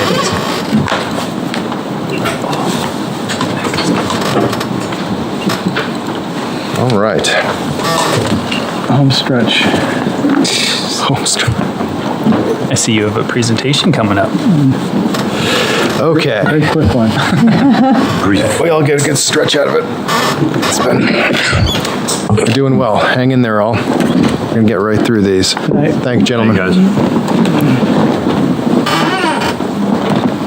guys. So, are we ready to talk expenditure requests?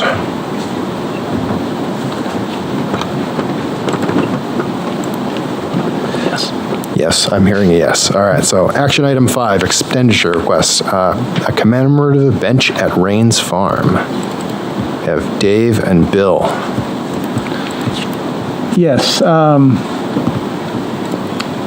I guess what precipitated this was the passing of Carlos a month or so ago, and doing some kind of memorial for him.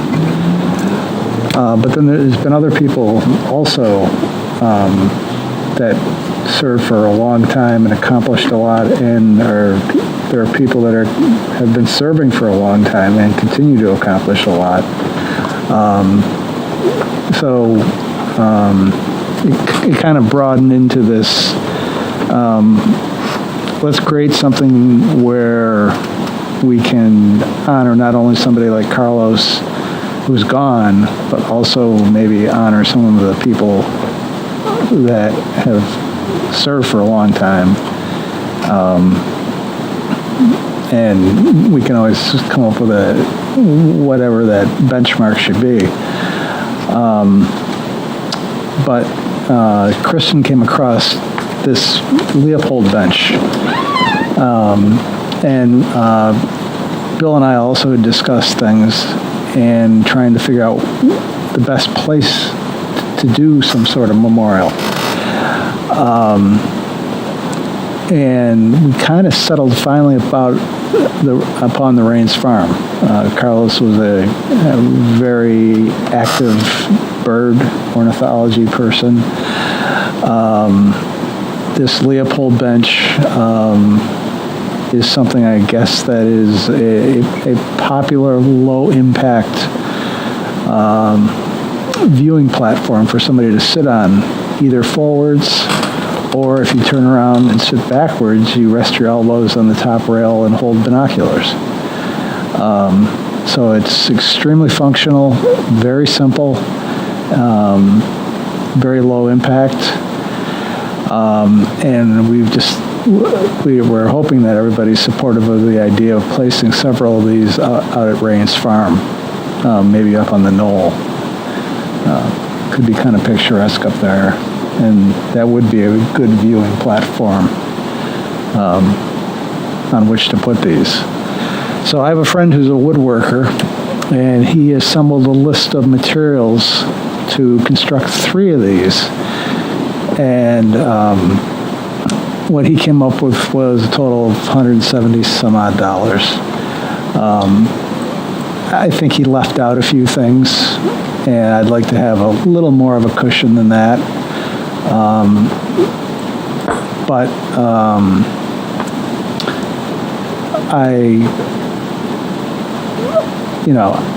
right now he's saying that $170 some odd. I'd like to say if we could get authorized, say up to 300, because I'd like to also get some of those flat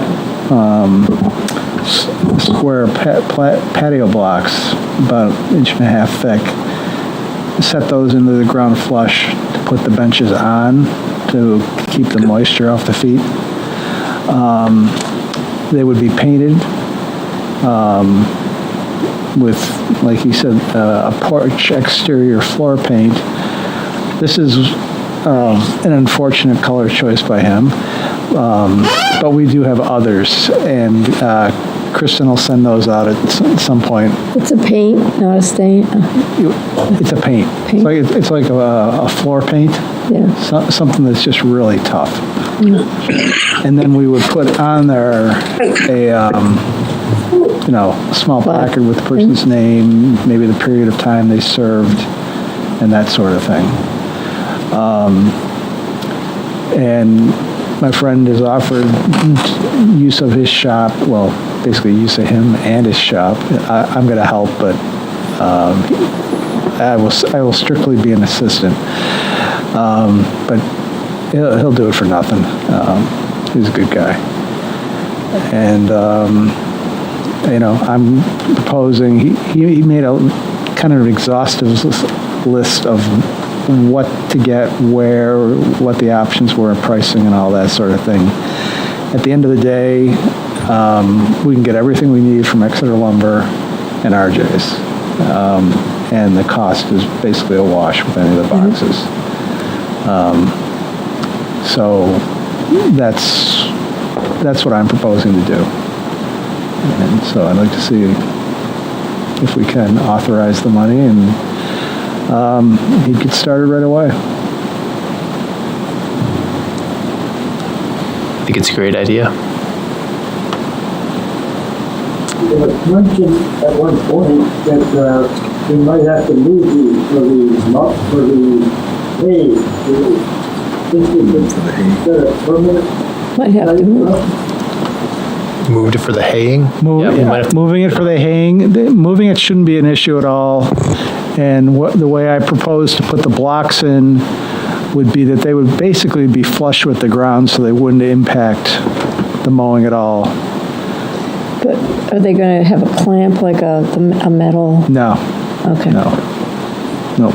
Just set them right on top of it. Set them on top. Okay. Yeah.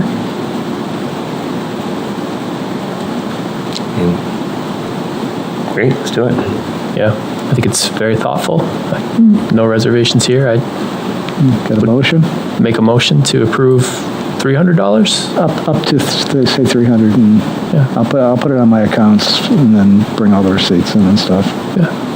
So I'd make a motion to approve the expenditures of $300 from the Conservation Land Administration budget line item for the purposes of purchasing materials and supplies to construct and install Leopold benches and add names at Rains Farm. Second. All in favor? Aye. Aye. All Aye. opposed? Hearing none? Passes. Yeah, I think that's a wonderful idea. Yeah. Thanks, Yeah, Dave. It'll be fun. Yeah.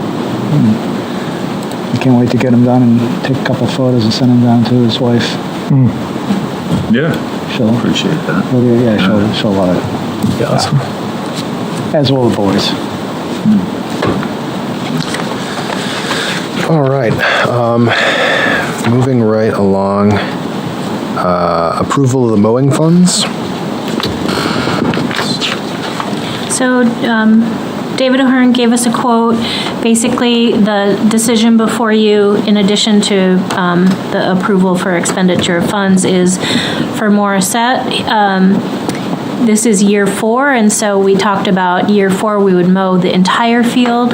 We had been doing sections prior to that to allow some of the biennial plants to go to seed. So, but this is year 4. To mow the whole field, he quoted $1,825. If you're interested in continuing with 1/3 at a time, it would be $1,600.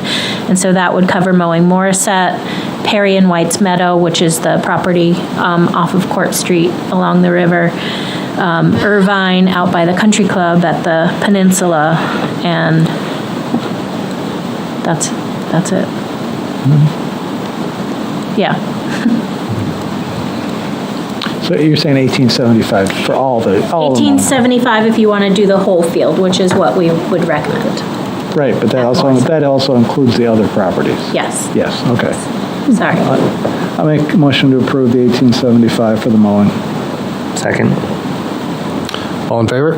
Aye. All opposed? Passes. Moving along to expenditures from the ERSLAC, What's that stand for? ESERLAC. Exeter Squamscott Local Advisory Committee. Yeah, sorry. It's all right. Mr. Chairman, I'll be recusing myself from this. Okay, thanks, Given I'm Tom. a member of ESERLAC. Is that how you pronounce it now, ESERLAC? Well, yeah, close enough. Close enough. ESERLAC. That's fair. Didn't get it right, I guess. Not ESERLAC, ESERLAC. All right.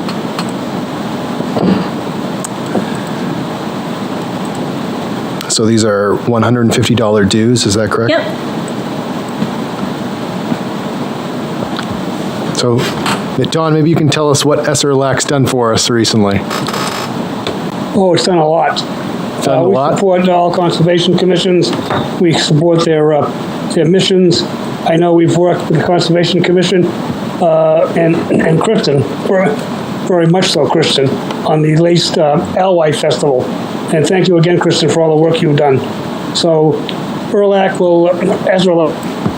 will continue to support conservation commissions and other natural conservation groups in the protection of our river systems, the Exeter-Squamish River system. And they tend to be the entity that reviews the shoreland applications, state shoreland application. Yes, we do, yep. On a designated river, which you do. Yep. There's not a requirement. And we take your input at a very high value when we make these recommendations. And what was it, 150? 150. I make a motion, we approve the 150 for ERLAC. Second it. All in favor? Aye. Aye. All opposed? Passes. SRLAC does a great job. Don, thanks so much for your help on that. Thank you. All right, moving right along. The 2024 budget planning. Ooh. So I provided in your packet the budget for two reasons. You have a column that shows what we've expended to date, which is not a lot. And in order to seek additional funds for next year, it always helps to have quite a bit of your existing budget expended. So I would encourage us to really think about projects and use in the next meeting and come to the meeting with some ideas so that when we go to the budget committee, it's easier to defend the next year's ask. And then in terms of amounts, I really hadn't thought of proposing any recommended changes with the exception of roadside mowing, but since this year you voted to approve mowing all of Morissette, you'll still be back within your standard budget. So I really don't have any changes to propose. I will say that again for this year, I have hesitations to have interns, and it's not that I don't enjoy having interns. It's been a fantastic program. It just makes me very uncomfortable to have these kids come in from the field covered in ticks. And I just, bushwhacking in the middle of summer is a tough time. And so I am not ready to let go of that program. I'm considering having interns possibly late fall and trying to figure out a way to make that happen when tick populations might be a little lower, especially if winter cooperates a little bit and maybe stays at bay like it did last year, so you could still monitor during the colder seasons. So at this point, I'm not saying we should eliminate the interns, but I would be open to that if that's something that if that's something that you feel we should do in order to, save face or whatever toward the budget committee. Well, if you're not using them. I know, it's really hard. I just hate to give up the opportunity. But yeah. Could always get them back, right? It's not easy to add, It's not easy to add money. It's easier. Well, no, but you remind them, you say, I voluntarily gave this up. Make that point when you give them up. Say, I'm not going to need them right now, but please consider this in the future. I think that's a fair point. I just advocate leaving them in there. You'd leave them in there, Bill? I'm leaving them in. So we've had some interns that have helped out quite a bit. And it's really be a big help now. There's more trail people.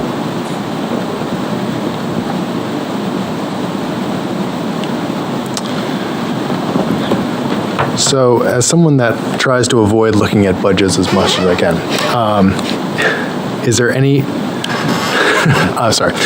anywhere that you would point my eyes to say like, we should come really thinking about this, any particular line item? Yeah. That we should keep an eye on because we're not spending it down, and we should come with ideas? Yeah, Conservation Land Administration, that's your catch-all, right? Yeah. And so that basically covers outreach events, it covers trail projects, supplies, et cetera. And so that's your catch-all. Contract services, you do have $1,000 there. So with the mowing, where's that going to come in? Roadside mowing. Roadside. Yeah, it's in the Okay. dark portion. I don't know why I printed that way.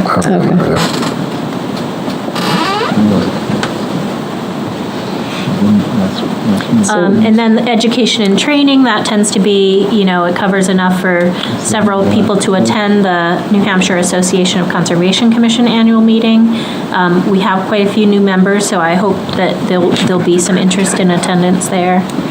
So really, it comes down to Conservation Land Administration. And I know a lot of that is, trail supplies happen later in the year, but it's great if I can say, hey, I know we're going to use this money for X, Y, and Z. Or can we take inventory now and see what we need? Yeah, so that would be what I would encourage you to do. I need to submit your request for next year now. That'll have to happen before the next Conservation Commission meeting.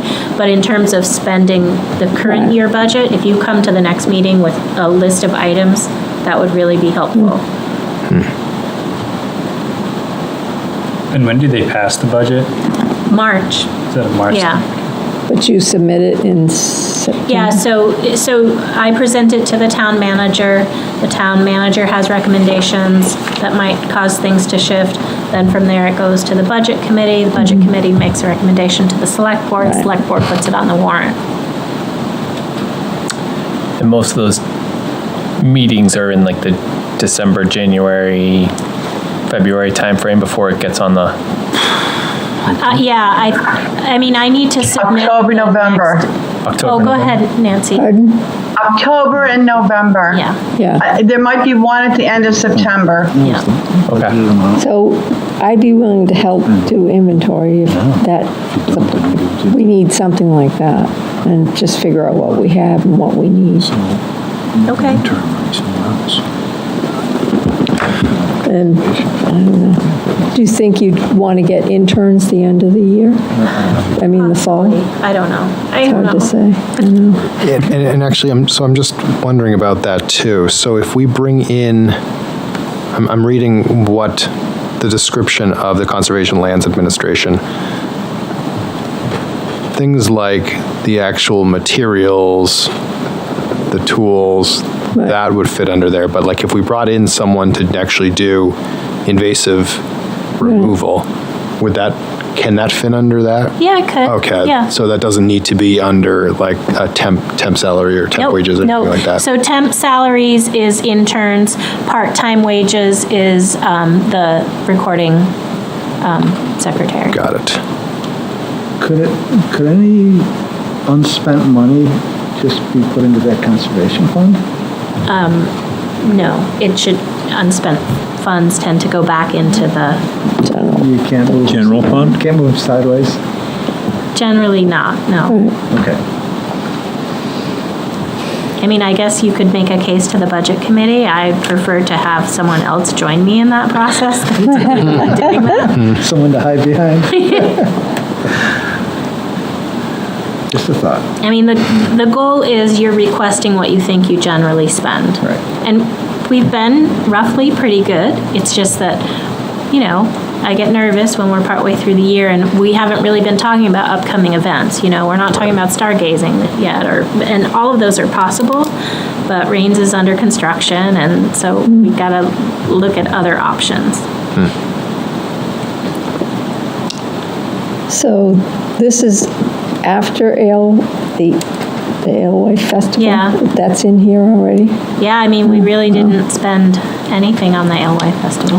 Well, could you use the fiscal conservatism of the Conservation Commission to help promote the CIP request?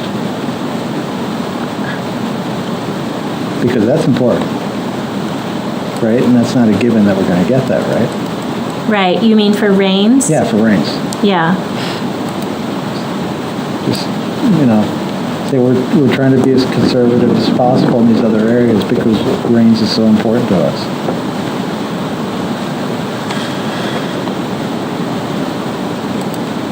I need to think about it. Maybe we just brainstorm and bring back concepts at the next meeting. It all depends how you frame it.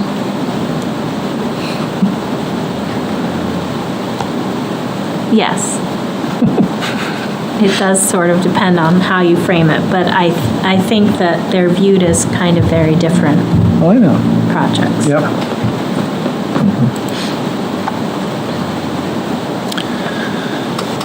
Yeah. Okay. We can certainly do that.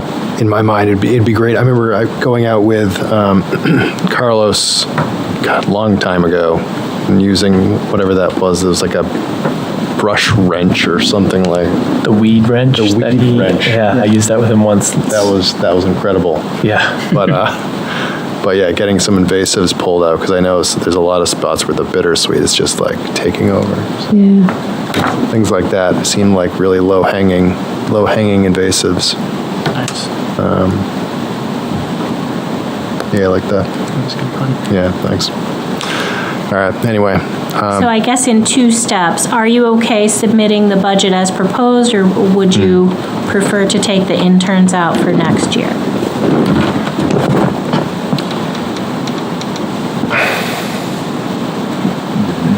I'm of the mindset of leaving it because you might have a rock star come through that says, I'm really interested in studying ticks.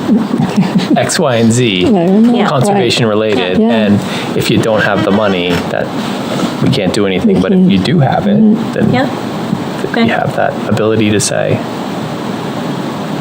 let's do it. It's, in my opinion, it's not a lot of money, so it's my take. 2 cents. Yeah, that is very true. It's harder getting it back if you give it up. So we just go. I mean, we have to be diligent about spending it down, I think. So I guess for the interns, I'd be looking to you and really looking for your gut reaction, and if you feel that it's something that we want to continue doing, even if you pull in some of us too to make that happen with you, like let's make it happen. Yeah, I think having them do something in addition to conservation land inspections, so that you're on trail and not bushwhacking the whole time, that would really alleviate some of it. I think, we could use them for some of the street tree inventory and mix it up, but just, I think we can still accomplish conservation land inspection during the off-season, just with my work, but to pull off interns, it would need a mix of other projects and support from Concom members, ideally. Okay.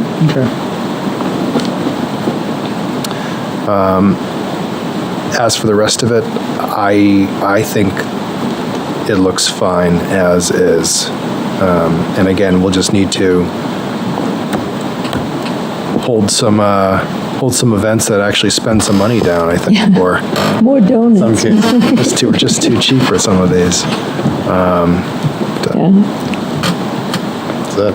Okay. All right. Brainstorm some events. Yeah. Okay, thanks. Good for you? Yeah. All right. Excellent. Moving along. One other question. Yes. Is the tree committee part of this? So the tree committee is a subcommittee to the Conservation Commission. So spring tree program, what is that? Every year, a former Conservation Commission member, I think it was 32 years in the running, or has held an event with the Lincoln Street School fifth graders, where he comes in, he talks about the importance of trees, the role they play, how to properly care for a tree, and then they provide little seedlings to every fifth grader that they can then plant on their properties or wherever they choose. Do we have any programs where people, residents can buy trees from a local nursery too? To plant on the street, street trees? Yes, street trees.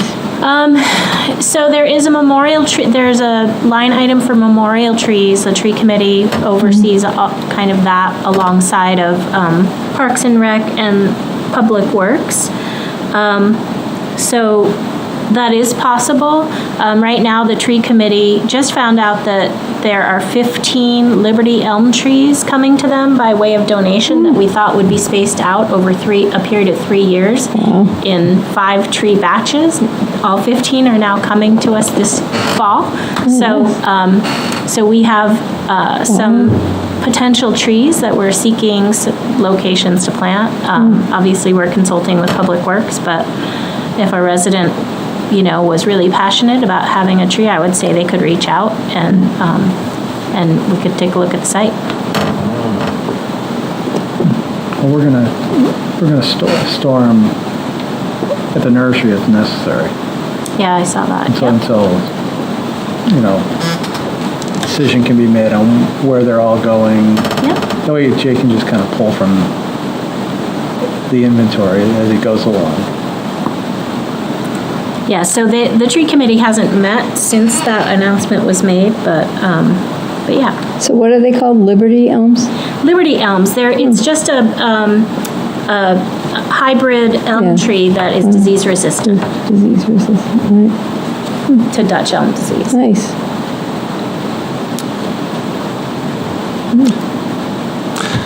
All right, I want to thank everyone so far for keeping up. I know it's getting late, so just a few more items here on the agenda we'll be getting through. One is a funding request to foundations. So Valerie loves to look for grants, and so she signed up for a program where she has access to a whole host of grants and foundations, and she found two foundations that she thought aligned really well with the mission of Rains Farm. And so she suggested we just email them and see if this is something that they would consider. And your packet included a draft email that she provided. I didn't feel comfortable sending that out without your authorization, so it's before you for that consideration. So I think this is a cool idea. Yeah, very good idea. Thank you to Valerie for taking this on.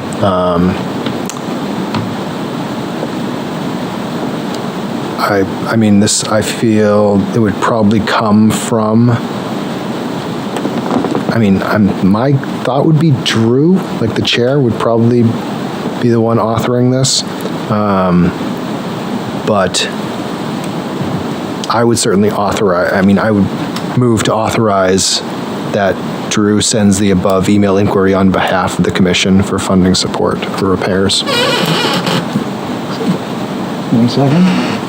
Second, Drew sending it. Second from? Dave seconded it. Dave seconded it? Were you asking? Why not? What were you saying? No. I was just wondering if you needed one. I'd like a second, yeah.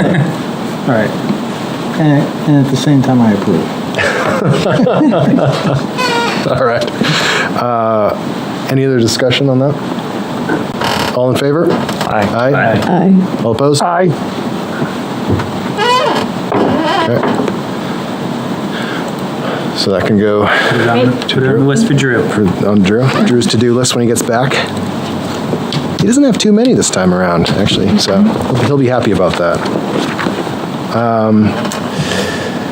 Committee reports, do we want to go through any of those? So my thought was, and I think we discussed this at the last meeting or maybe the prior, is I would provide kind of a report, and I'm happy to talk about any of them in detail.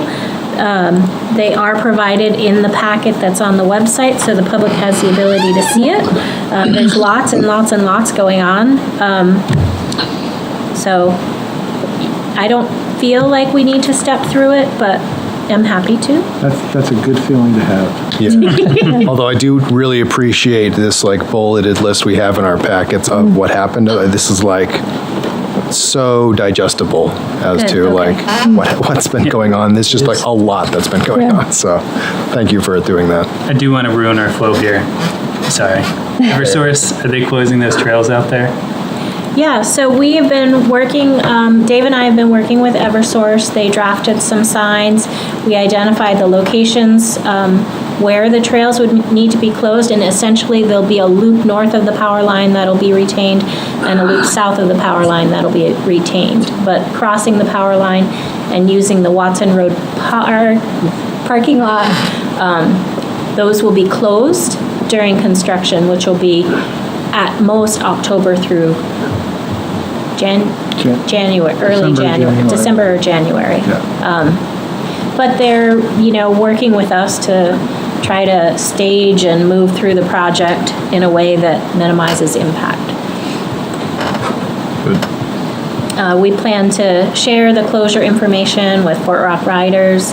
Dave is looking into connecting with the individual who manages Trail Forks, because there's an ability to add some comment on there so that they would know it's closed or something. So we're going to, as soon as we get close to October, we'll start really rolling out an outreach and public sharing of that. Thank you. Eloquency has left the building. No, that was more than I. Did that all add up? That all added up to me. I didn't know if they were doing it like in August. No. My understanding was the fall. October, fall. Any other questions about any of the actions of other committees? Seeing none, so I'll keep moving here. Approval of the minutes for July 11th. I will admit that I didn't get to read these as much as I generally like to, but what I did go through, I didn't notice any edits needed.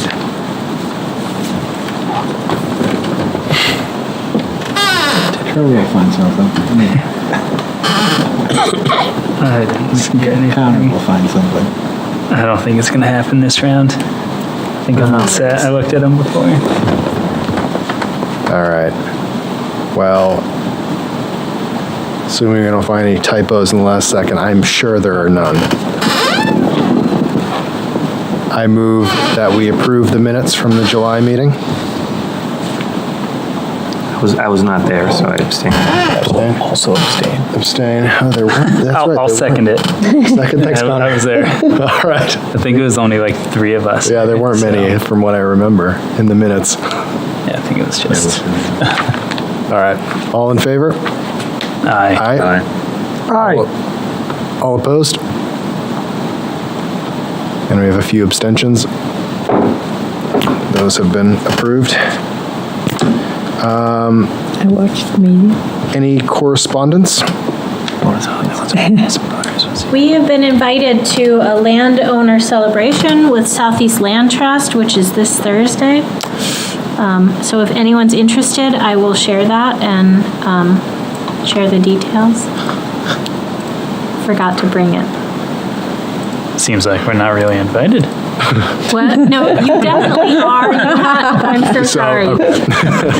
You definitely are. We have adequate notice. I just completely forgot to do anything with it. I guess.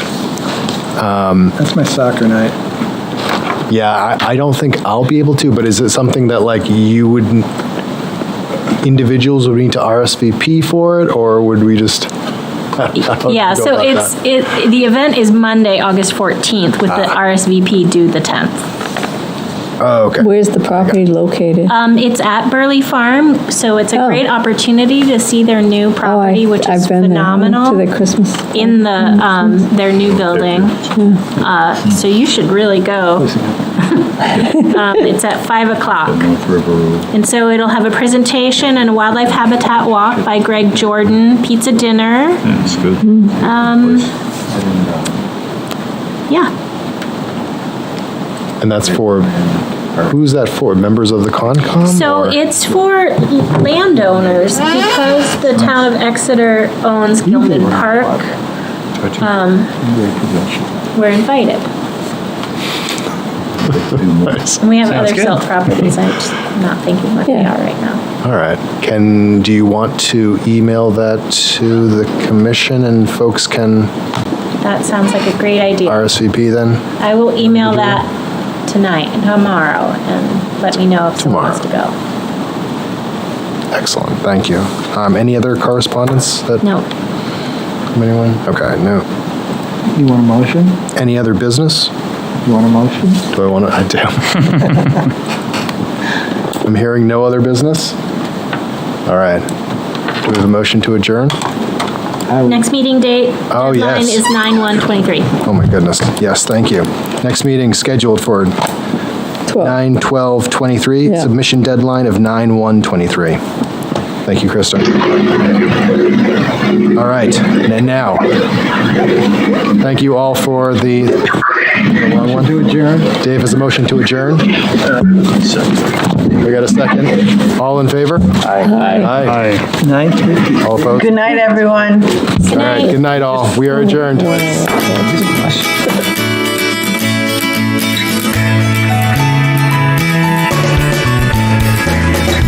Thank you for tuning in to Exeter TV. Exeter TV is the town's public and government access channels, available on Comcast channels 98 and 22.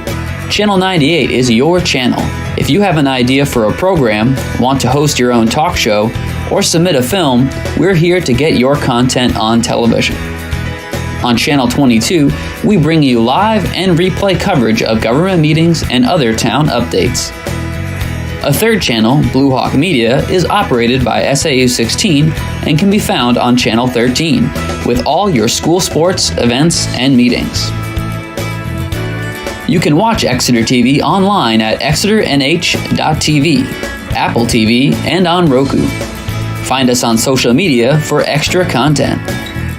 Subscribe to our YouTube channel and hit the bell to get notified about live streams and new content. Tune in to our platforms every other Friday to watch the Exeter Biweekly Report, with recaps of recent events, updates from town departments, and messages from nonprofits in your area. If you head to our website, exeternh.tv, we invite you to sign up to our newsletter to receive monthly updates about new content, upcoming meetings, and more. We'd like to thank you for taking the time to watch Exeter TV and hope that you tune in to our other content as well.